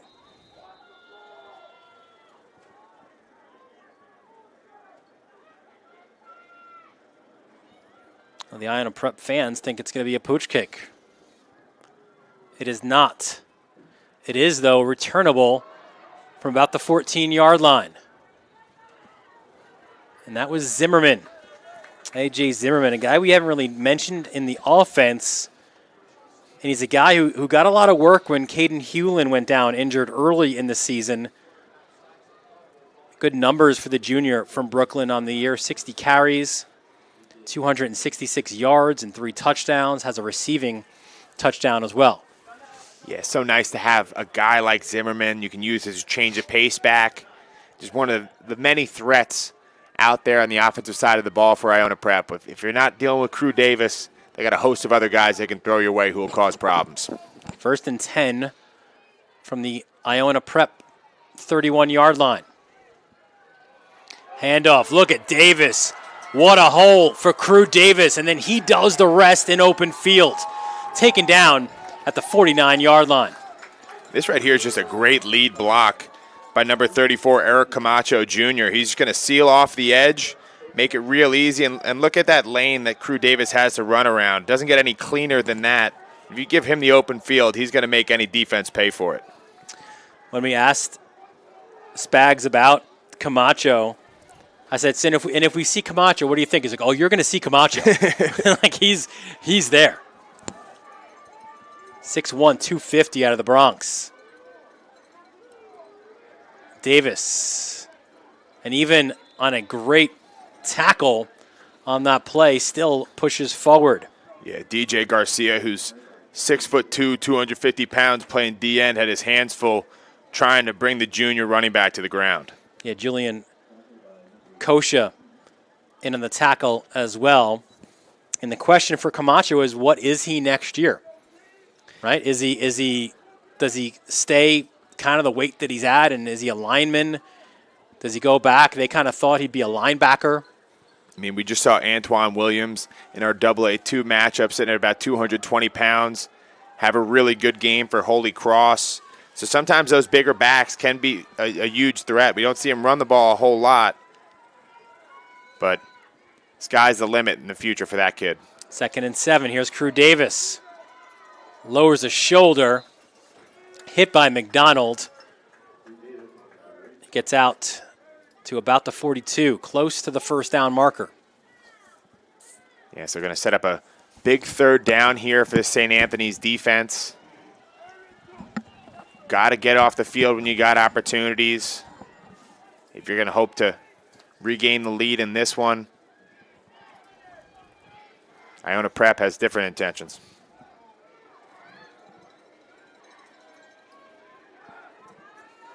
A lot of options for Julian Guzman. Goes back, looks at his head coach. Spagnolo, also the offensive coordinator.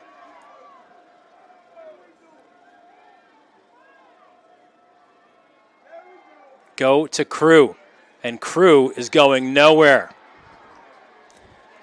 Really nice play there. Once again, it was Kosha and DJ Garcia, the first 2 guys in there, both making their presence felt. And that was a huge stop right there. Now the question becomes, does Iona leave the offense on the field? And it appears they'll do so. Yeah, and they'll bring in their heavy package. Presley, this at 4th and 2 is essentially a goal line situation for the Gales.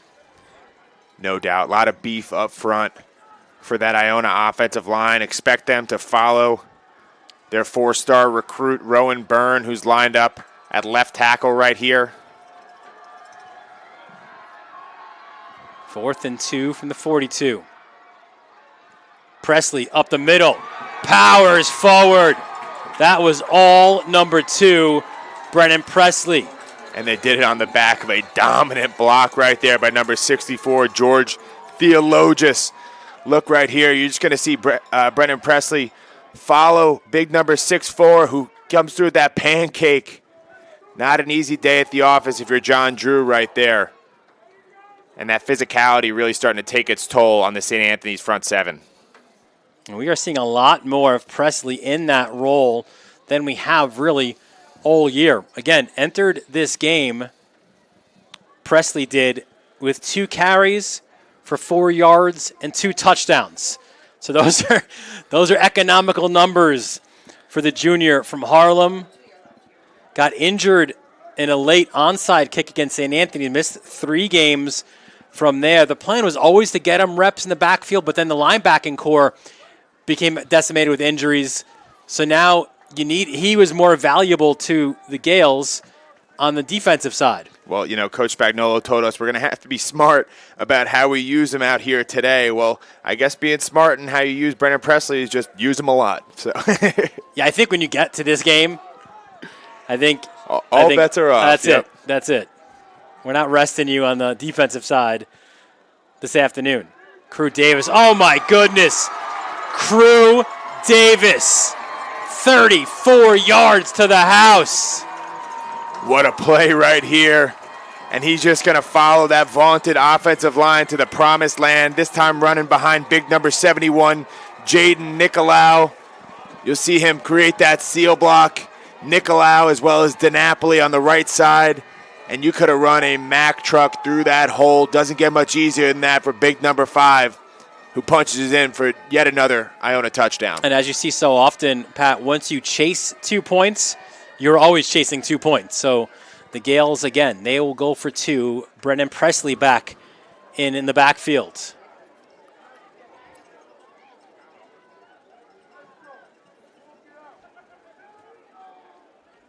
Guzman dives towards the end zone. Where is he?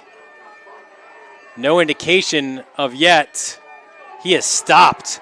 Stopped short. Another 2-point conversion that is stopped for Iona Prep. But the Gales, they've got a 24-15 lead here. 2:54 left, third quarter. You're watching it all on the Varsity Media Sports Network.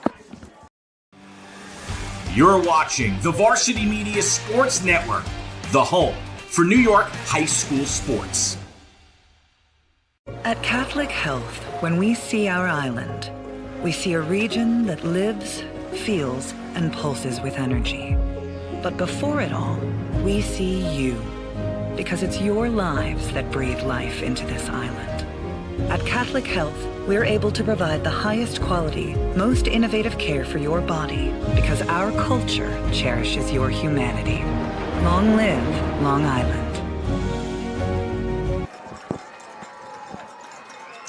Yeah, that guy's pretty happy right now. The Maroon Maniacs. They are on our side here as the home side line here at Mitchell Athletic Complex. And they've got a lot to celebrate right now. A 24-15 lead in this, the Catholic AAA championship game. Yeah, this Iona Prep sideline is absolutely pumped, and for good reason. Putting on an absolute show, especially big number 5, Crew Davis, making his mark felt all over this game. Now up to St. Anthony to see if they can respond. Kevin Moore goes up the far sideline. Moore, a threat to find the end zone anytime he touches the ball on kickoffs. So now the pressure on Gary Merrill and the St. Anthony's offense. Seems like clockwork this year. When Gary Merrill has been called upon, he has answered that call. Last week, we'll remember, St. Anthony's fell behind in the fourth quarter to Richie Beelan and company and Cardinal Hayes, but was able to roar back very quickly to respond. We'll see if they can do it right here at Mitchell Athletic Complex. Bala avoids Presley. That's strength on strength right there, and a really strong run on first down. Yeah, that's a great start to this drive for St. Anthony's. Picking up 8 there, kind of opening up your playbook. Maybe an opportunity to take a shot here on 2nd and 2.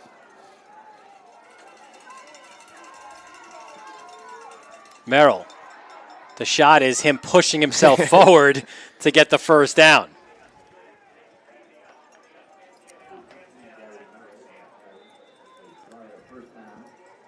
St. Anthony's not too worried about the clock just yet, but keeping a good pace out there, trying to keep this Iona defense on their heels.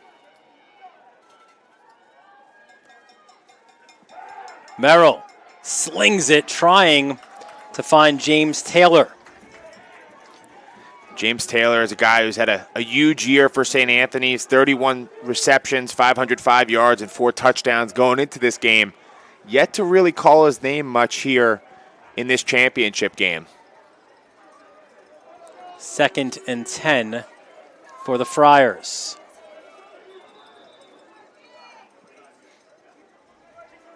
And John Santiago said, hang on a second. I think that ball was traveling a little bit forward. Illegal motion on the ball.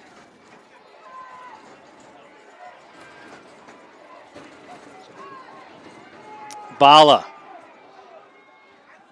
He had a nice block on the outside by Chanchuli, which allowed him to cut back inside. Yeah, Bryce Chanchuli's doing a really good job in open space. He might be 265 pounds, but he's moving like a gazelle when they get him out there in front of Bala. 3rd and 5. Merrill over the middle, and that is incomplete. And if there's a part of Gary Merrill's game today that has not been up to his usual standard, it's been throwing the football. Did find Jax Prokop in the end zone for a touchdown, but other than that, it has been a struggle for Merrill. Yeah, Gary Merrill's a guy going into this game who is completing 72% of his passes, which is almost unheard of at the high school level in terms of passing efficiency. Today, been a much different story. Been able to be successful at times with his legs, but for the most part, really struggling with that aerial attack. A big 4th down now for the Friars. 4th and 5 from the 46-yard line. Merrill fakes, but doesn't get past the second man. What a huge stop by the Gales. Yeah, that was Orion Trujillo, the junior from Astoria, making another big play right there in the middle. Gary Merrill just didn't see anything downfield, able to just pump it right into the arms of the Iona defense. That's a huge stop right there for turnover on downs, and now an opportunity for Iona to give themselves some distance in this AAA title. And now Trujillo, he's like, can I watch that on Varsity Media? Do you guys have Varsity Media on that screen down there? I want to hear what they're saying about me. Let's go, big man. Well done, sir. If you're Merrill, you're like, oh, great, I got past Presley. And all of a sudden, Trujillo's like, slow down. Was up on varsity as a sophomore last year. Guzman. What a hole for Guzman. Julian Guzman angles his run. Parker McDonald, the last one to get him. He will not.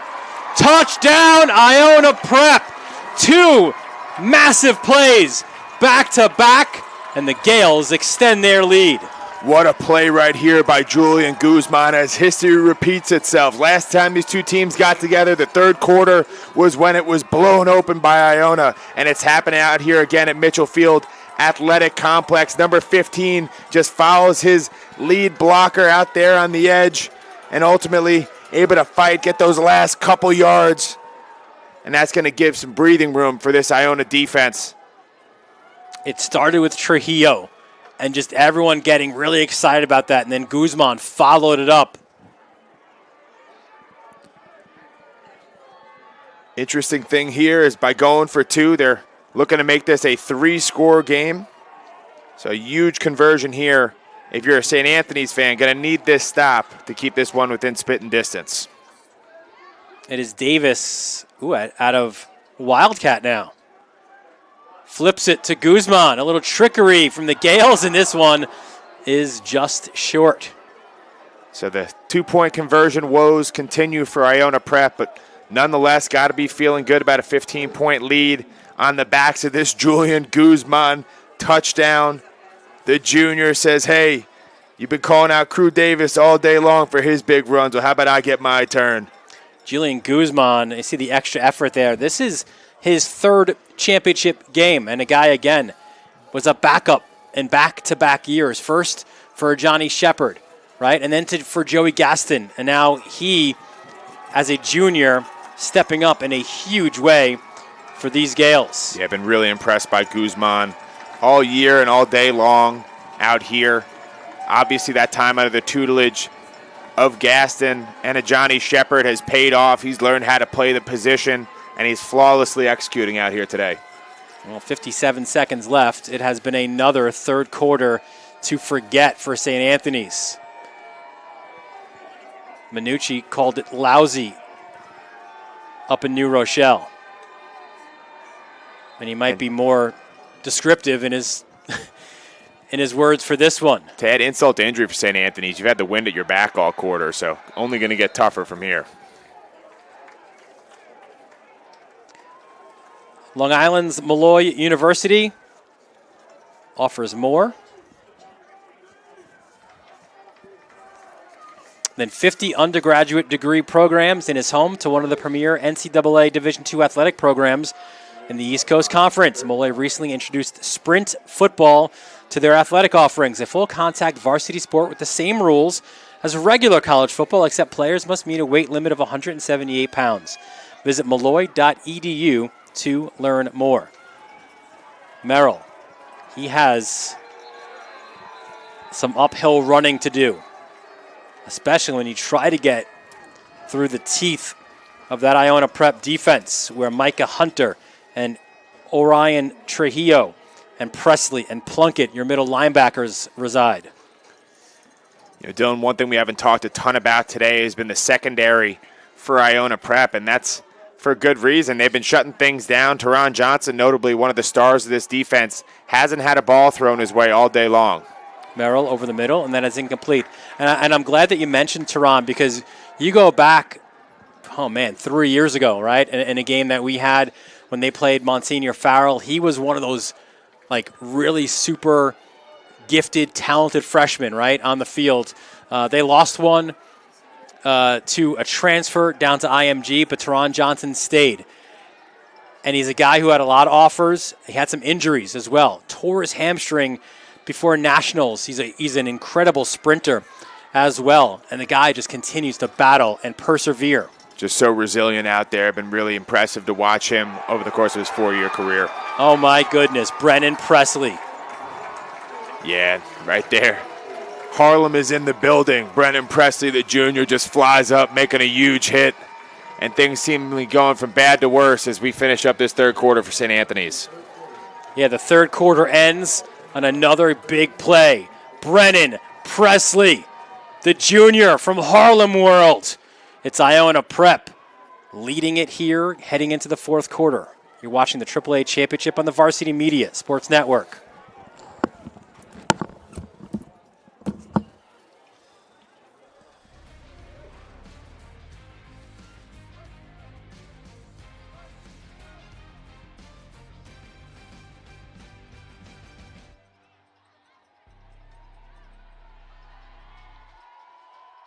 This is Solomon Thomas with the New York Jets, and you're watching Varsity Media.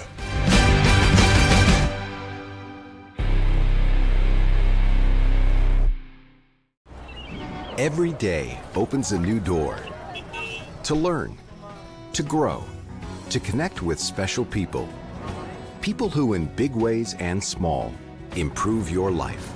Every moment, another chance to achieve a goal, to buy a home, grow a business, start a family, and build lifelong relationships. Bank with trust. Bank with experts. A punt for the Friars, an angled one, which will be right at midfield.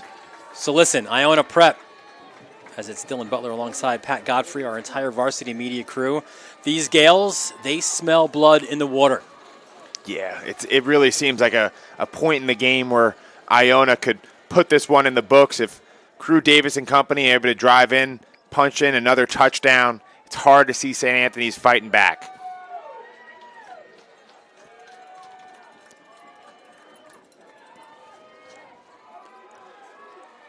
Brennan Presley, the pair of rushing touchdowns, Crew Davis and Julian Guzman doing the rest.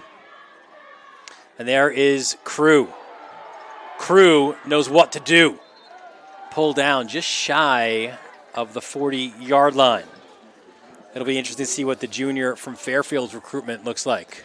Yeah, I was just talking to one of his coaches earlier today, and he told me that Crew's going to go out and play some track, run some track this spring, and if he can put up some numbers that he feels that Crew can, he thinks he should be a Power 4 recruit by this time next year. I've seen everything I could want to see out of a football player. I feel like he's got a very, very bright future on Saturdays. 5'11", 210. So is the 5'11" an issue? Is it kind of what is he, right? Is he a receiver? Is he a running back? He's a football player. He is Dylan. a football player, exactly. I was about you beat me to it. And that's what he's proving here in the biggest game of the year for the Gales. One thing I do know is he's the kind of guy who could juke you out of a phone booth. For all the kids watching at home, a phone booth is how people used to make phone calls to one another. It's a little room you'd stand in outside. That's where Superman gets changed, the phone booth.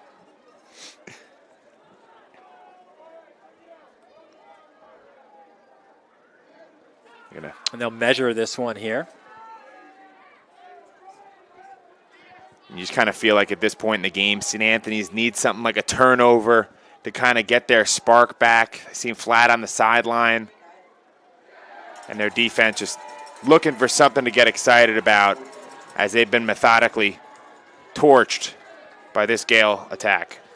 And as much as Gary Merrill has been a part of some incredible fourth quarters for these Friars, it has the feel of if Iona gets in again, that could be the game. I think if Iona's able to score on this drive, it's over.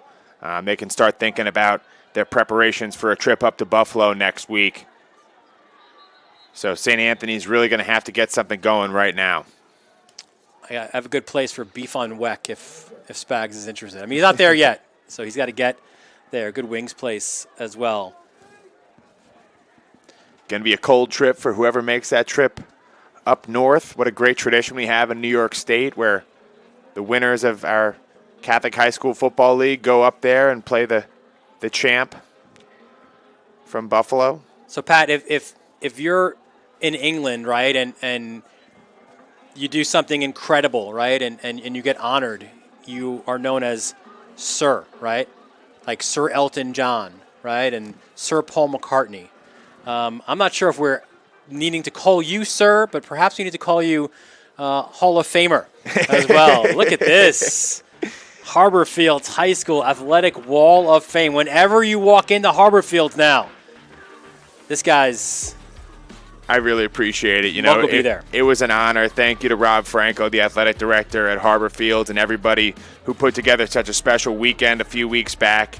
I'm a guy who is a walk-on who never would have expected to have any of these sports dreams come true. I've been incredibly blessed, and that was a really special feeling, so I appreciate it, Dylan. I didn't do anything. You did it all. Speaking about doing it all, Crew Davis, although multiple flags on the play, so this one will come back. The flags are at about the 30-yard line, as our referee, John Santiago, will sort this out. Turning into a track meet for Crew Davis. Yeah, Pat, sorry. It has, to this point, it's been a clean game in terms of penalties for Iona as well. Yeah. Iona has really come together and executed in both phases, or offense and defense. Their special teams have been lackluster at points with those early PATs that they missed, but otherwise really just flawless execution, and Coach Spagnolo has to be pleased with his Gales through three quarters. That hold at the 30, and it's a spot foul, so this backs the Gales up to the 40, which sets up that unconventional 1st and 9.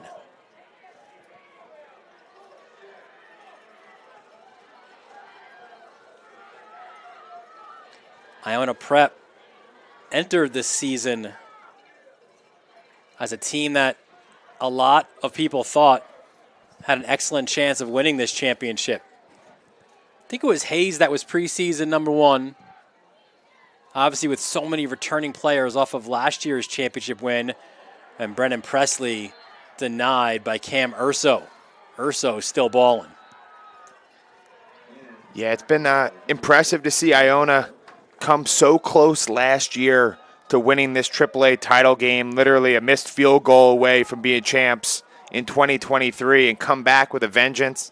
A lot of these guys were significant pieces of that 23 roster, and got to feel good. Nothing's over just yet, but being in pole position to walk out of here victorious has to just be so special for some of these guys who fought so hard to get back here. And Spagnuolo said that this is why we play teams like Bergen Catholic and Del Barton, and we go and play Springfield up in Springfield, Massachusetts, to be ready for this game. Some tough matchups early. Bergen Catholic, the number 10 ranked team in the country right now, and they're always in the mix if you look at that Max Preps top 25. But yeah, Iona's a program that thinks they can compete with the best of the best in the country. Nick Shevlin with the TFL for St. Anthony's, and if we've learned anything about the Friars, certainly I would say ever, but absolutely under Joe Minucci, they are not a team that is going to wave a white flag. No, absolutely not. They're a team with a knack for comebacks and the dramatic, but if they were to come back here, that would certainly be something special. Not looking pretty right now for Friars fans at home. Timeout called, and Pat, this gives us an opportunity to, we mentioned it with Chris Hardup before, mentioning all the guys right now playing next level football. And in the opening game, we showed you some legends, right? Guys who went on and played both collegiately and in the pros, and maybe these are current players right now playing on Saturday afternoons. Ian Strong and KJ Duff, pair of wide receivers who are just lighting things up in Piscataway. Really talented guys, both 6'4", 6'5" type dudes who will be playing on Sundays in a couple years. Mark my words. Dante Torres, one of the most special high school quarterbacks we've seen in a long time in New York State, now doing things for Tim Murphy up at Harvard. Jaden Platt and Kenyon Miles, both a couple of special guys in their own right, doing big things in the CAA conference at William & Mary and Villanova, respectively. So this is a program that is no stranger to taking guys and sending them to big-time places, and certainly a few guys out here today for the Friars who will be playing some major football the next few years. So off the timeout, a 3rd and 12 from the 43-yard line for the Gales. Guzman slings it near sideline. That is complete to Joe Wolf. And the Wolf will move the chains. Yeah, really nice play here by the teen Wolf. Number 11, he hasn't been involved too much today, nor have any of the receivers for Iona, but right there gets involved, and a big catch and move the chains. And more importantly for Iona, keep that clock rolling. Wolf, also a basketball player. The junior from Rye. Started a year ago as a sophomore. The only guy, this speaks to the injuries they had this year, the only guy, like on your depth chart in the board there in Spags' office, playing the same position at the start of the year as he is now at the end of the year. Yeah, it just speaks to the depth within this Iona Prep program. A lot of guys who aren't necessarily just specialists, but are all-around football players. No better example than that of Crew Davis right there.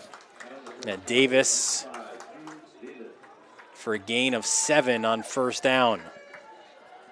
And as that clock ticks down, really, really starting to feel like if St. Anthony's is unable to manufacture a turnover right here, going to be tough for them to fight back into this one. And you're seeing it there, right? When Davis runs up the middle, you see a lot of guys pulling at that football, trying to jar it loose. Iona doing the little things right, Crew Davis protecting that ball when he's running it and making nothing easy for the Friars.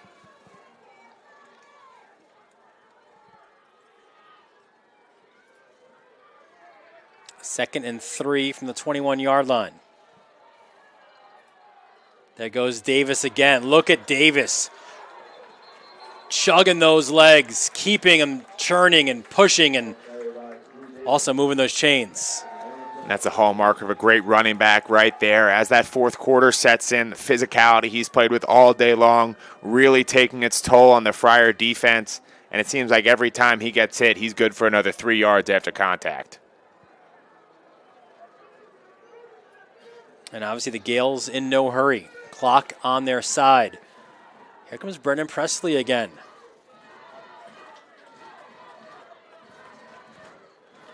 First and 10 from the 13-yard line for the Gales.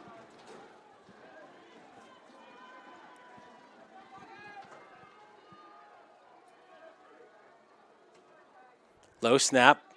Good fake. Guzman. He thought about looking end zone when it wasn't there. Angles himself out inside the 5. It's a nice run right there. Going to be really close to the line to gain, maybe setting up a 2nd and 1 or so. And things just stay right on schedule in what has been a nearly flawless game plan for Iona Prep.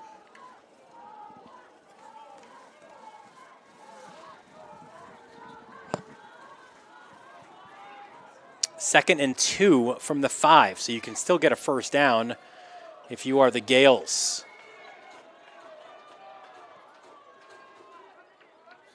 Handoff, Crew Davis. Crew Davis, just one of the most impressive high school running backs I've seen in a very long time, just putting on an absolute show here in this AAA title game. That one's probably going to put this one on ice for Iona, as you can start to feel it here on this home grandstand. The Iona Prep faithful really realizing that the goals are about to come true. Point after team on to Mike Messina. And a botched snap after all that. But it is all Gales right now. A 36-15 lead, 6:03 left in the fourth quarter. You're watching it all on the Varsity Media Sports Network. The latest news in high school sports, be sure to check out varsitymedia.net or follow us on social media at Varsity Media. What's next for you? A bolder, more engaged you. A career-focused you. A you that leads your community and helps change the world. Take the next step and get your bachelor's degree at Malloy. With special transfer programs and scholarships and a career-focused curriculum, Malloy makes a nationally ranked private university education attainable and your dream job possible. Malloy University. Welcome to the new you.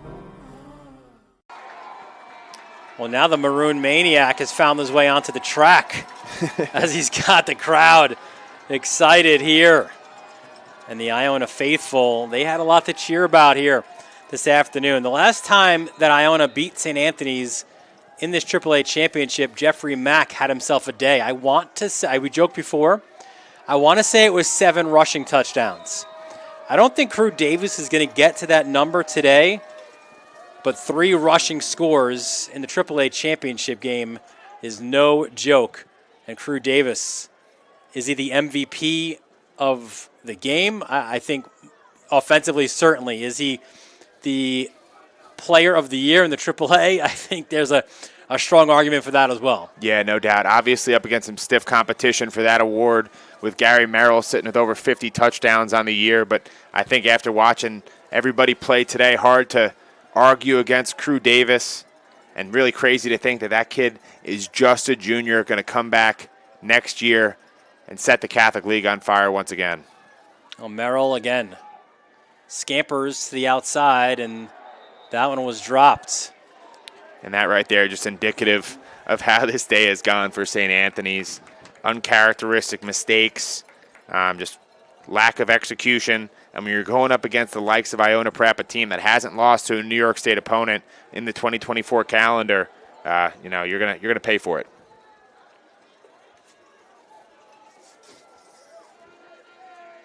Second and 10 from the St. Anthony's 20 inside the final 6 minutes of this one. Iona made their statement or intentions known very early. There's Johnny Russo sliding at the 30 to make the grab and move the chains. But they scored right away. They marched down the field 80 yards, first possession, to take the early lead. They did fall into a 7-6 deficit only because of the missed PAT, but they would never trail again. Merrill under pressure. Scampers out, And that was the question one of the questions we asked Spags heading in was, and it's a similar question that we've asked a lot of the other opponents for St. Anthony's. How do you stop Gary Merrill?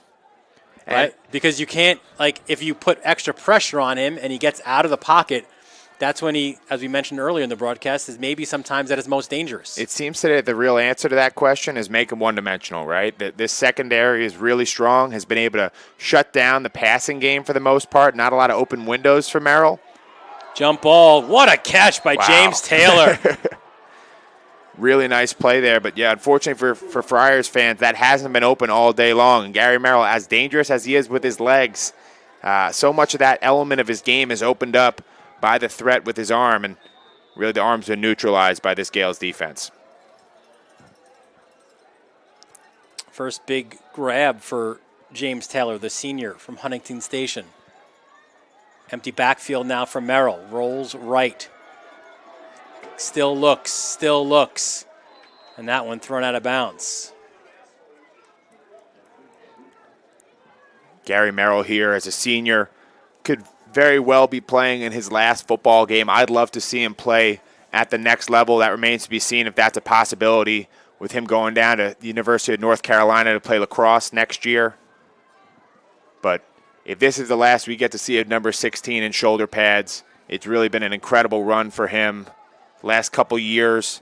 Last year started off kind of neck and neck in a quarterback competition against Peyton Robinson, winds up winning that QB competition, and has never looked back. Even though won't win it all this year, most likely, pending whatever happens his last 5 minutes, he has still been an incredible player who will go down in the history of Friar football. Merrill tries to find Taylor again, double teamed. And as you mentioned, we haven't really talked about the secondary a lot. That was Matt Davitt, number 6, and Matt Plunkett as well, the middle linebacker, the Holy Cross lacrosse commit.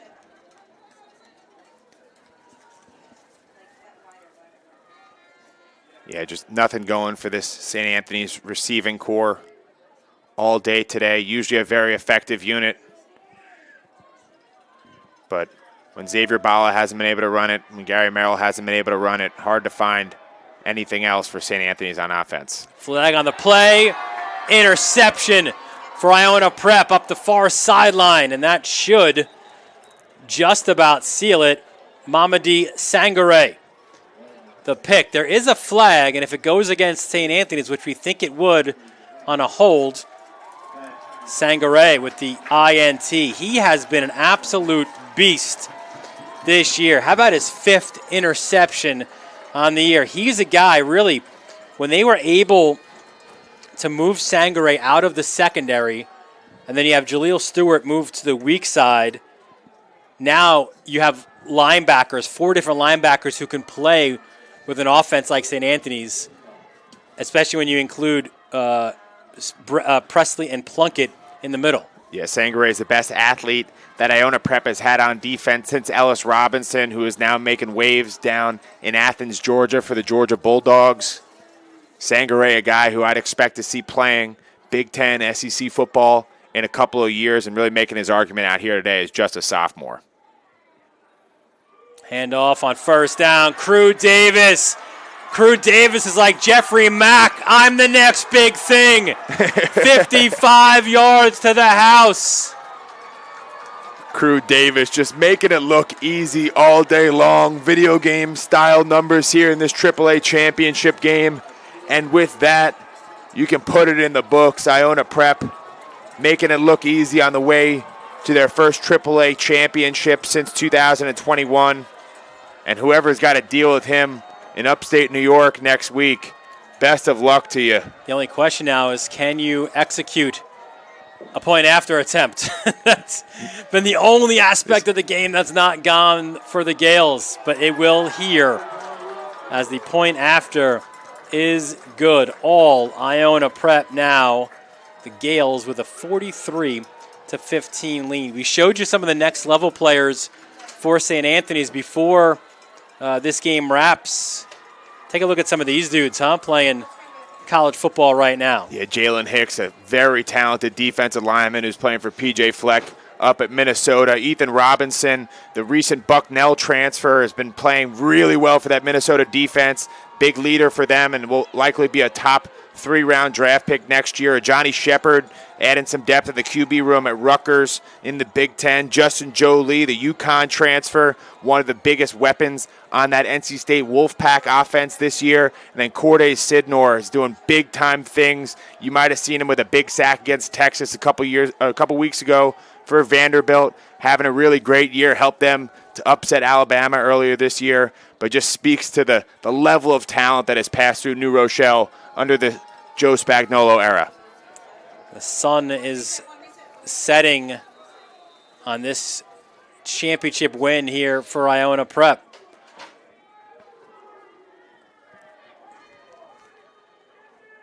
From the 9.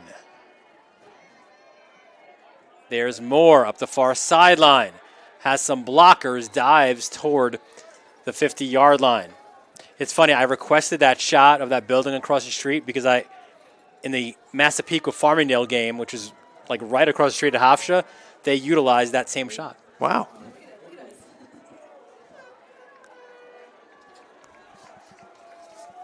Dylan, I know a lot of great football being played over in the public league today as well. Yeah, 7-7 right now, early second quarter. That game also on the Varsity Media Sports Network. So if you're watching this one like on your laptop, you can get your phone going and get dual action with Pequa and Farmingdale, a rivalry renewed at Sherwood Stadium. Merrill over the middle, and that's incomplete. Yeah, a lot of great football being played in the public schools in New York State nowadays, but in terms of just the raw talent out on the field, doesn't get better than the New York State Catholic High School Football League. As Chris Hardat said at halftime, they know that they're the top league in this state, and it's been such a joy for the last 4 years getting to cover it alongside you. And he thinks they're pushing for that tri-state as well. Bala. And while you lose some high-impact players, especially Gary Merrill, Xavier Bala, just a sophomore. You keep him at St. Anthony's for 2 more years, what a terror he will be. Yeah, he's got a really bright future there. Never easy going up against a quick 210-pound running back at the high school level. And he's a guy who has his best days in front of him in a Friar uniform. 3rd and 8 from the 50-yard line. Merrill has time, flushed out, runs towards his sideline, and he's pulled down from behind. Yeah, that's Jaleel Stewart, who's having just a really great title game out here today. Been calling his name a lot. And for Gary Merrill, just tough. Every time he drops back to throw, it's clamped down coverage in the secondary and given very few options, just having to run it far too often. A year ago, Jaleel Stewart thought he deserved to be a starter. And we mentioned before, kind of came into football a little bit late. Spag said he just didn't know the schemes well enough, and obviously he does now as Bala runs for a first down. But just super fast off the edge, Stewart, the best natural pass rusher on this team.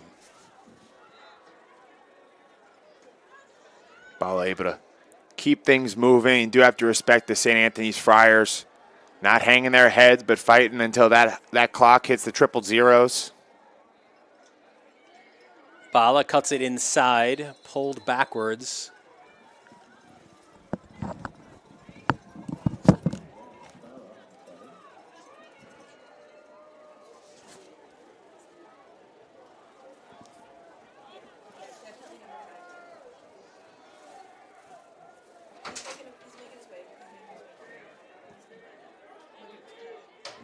Inside the final 2 minutes. As Bala finds a hole, Xavier Bala to the outside, still on his feet. And Xavier Bala will get another touchdown for the Friars. Perhaps at this point, one that's more cosmetic than anything, but Xavier Bala, as we said, these guys are not going to go down without a fight. Another rushing touchdown for Xavier Bala. Look at this. Right into your living room. Broke a tackle. Fought off one more. and he gets himself into the end zone.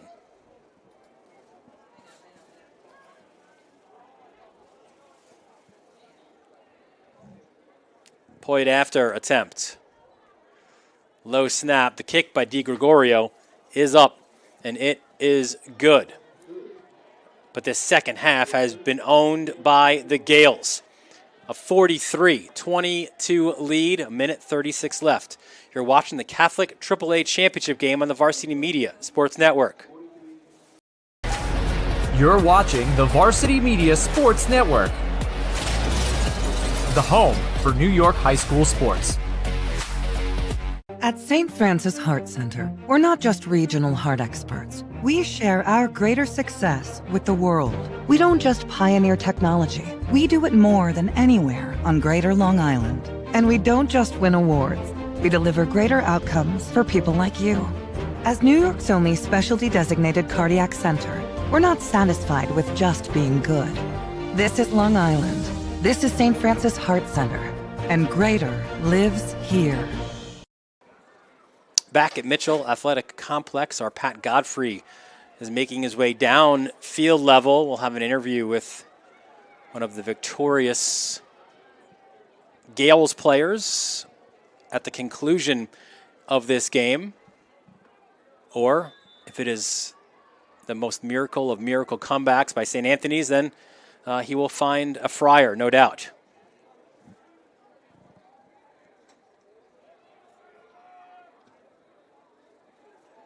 And this one angled, and it will go out of bounds. So St. Anthony's back on defense, and the Gales looking to ice this one. Their fourth consecutive trip to the championship game. They suffered back-to-back defeats after beating Monsignor Farrell in 2021, 49-15. It was a 50-13 or 50-18, a humbling loss to St. Anthony's, followed by that gut-wrenching 1-point loss to Cardinal Hayes. So there's so many guys on this Iona Prep team. Most of them have big game, have championship game experience, but very few have actually won the championship game. As the Gales take a knee as this clock continues to count down. Only Teron Johnson and Nicolau, Jaden Nicolau, part of that team 3 years ago to win a Catholic League championship. So for these guys, so many of whom have left this title game the last 2 years in tears, this is a celebration that will reverberate for them, both here and up in New Rochelle inside the final minute. One more kneel, and the Gales will celebrate.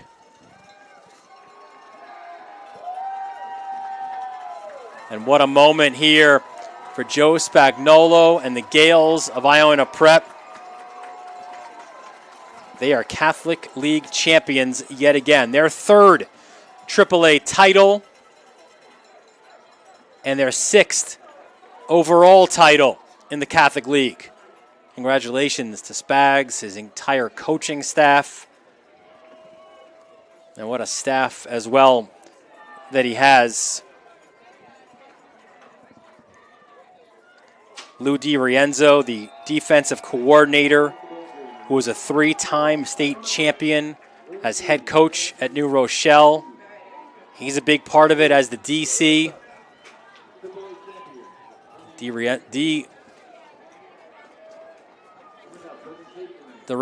DiRienzo had a lot of work to do this week trying to figure out how do you stop Gary Merrill? How do you stop an offense that came into this game scoring just under 35 points a game? Well, they did it defensively. And then on the offensive side, Crew Davis did Crew Davis type of things. What an offensive performance. If you're a St. Anthony's fan, You want to forget the name Jeffrey Mack, and you want to forget the name Crew Davis. The only problem, though, is Crew Davis back for another year next year.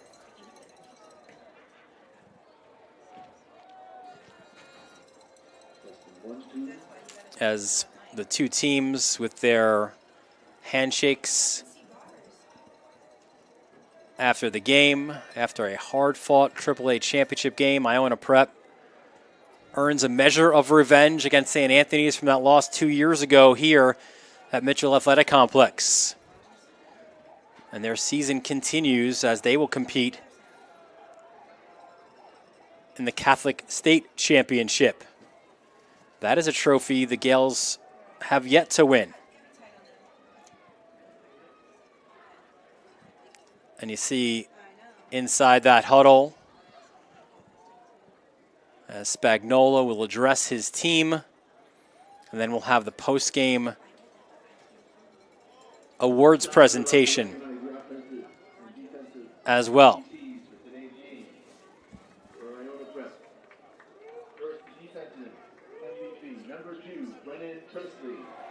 So Brennan Presley, the defensive MVP of this game.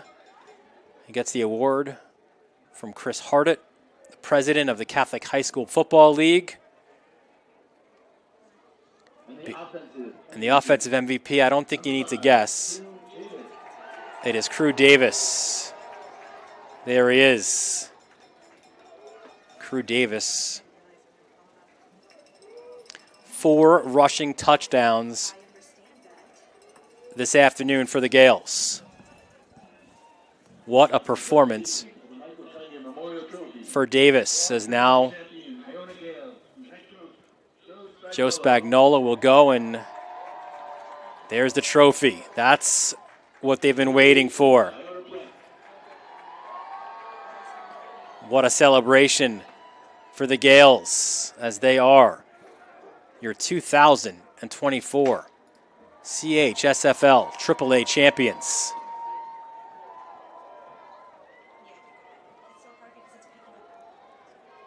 Confetti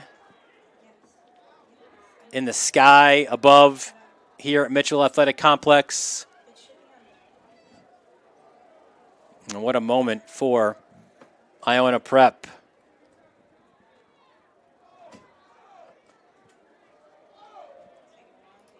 The Gales again beating St. Anthony's. A huge second half for Crew Davis and his crew,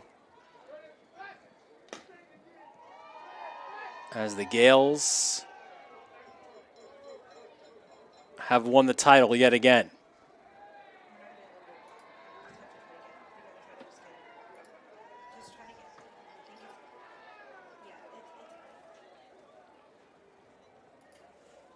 Somewhere inside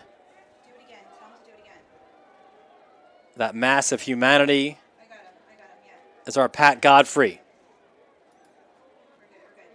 Once upon a time, Pat Godfrey used to have to try to block and pave holes at the offense of Harbor Fields in Clemson. And now we're tasking him with trying to find our player of the game in Crew Davis.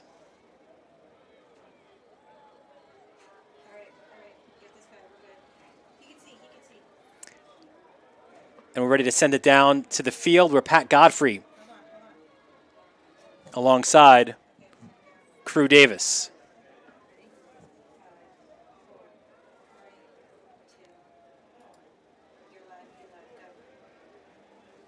Davis after a AAA title, incredible performance, Crew. What does it mean to you to come back after coming so close last year and win it all this time around? It's great. It all starts in preseason. We're just working hard. Stuff happens in the season. We just got to stick together and work hard. You know, it showed tonight. So, what can you say about those holes that your offensive line is able to clear open for you today? Like I said, it's a full team thing. My O-line played great, and it opened up for me, Juju, and all the other guys. So, and all in all, it was amazing. What would it mean to you guys to bring a state championship back to New Rochelle? Yeah, I mean, I think it's due by now, so we're going to. Don't worry about that. Awesome. Hey, congratulations, man. Great performance by you guys. Thank you very much.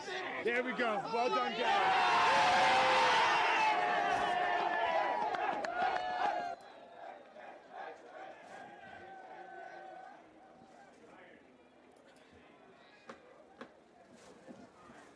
Awesome stuff. Congratulations to Crew Davis. What a moment for the Gales, one they will no doubt remember for a lifetime. So that'll put a bow on our coverage of the Catholic High School Football League season this year. What started out at Blaze Pizza's Fresh Meadows location for a preview show ends here tonight at Mitchell Athletic Complex with the Gales of Iona Prep, your AAA champions. For our entire Varsity Media crew, our executive producer, Ben Turchin. For Becca Kazaks, our technical director. For Tony DeMasso and Ron Pierre, bringing you all those great moving images. For my broadcast partner, the Hall of Famer, Pat Godfrey. Dylan Butler, thanking you for joining us from Mitchell Athletic Complex. We look forward to seeing you next time right here on the Varsity Media Sports Network.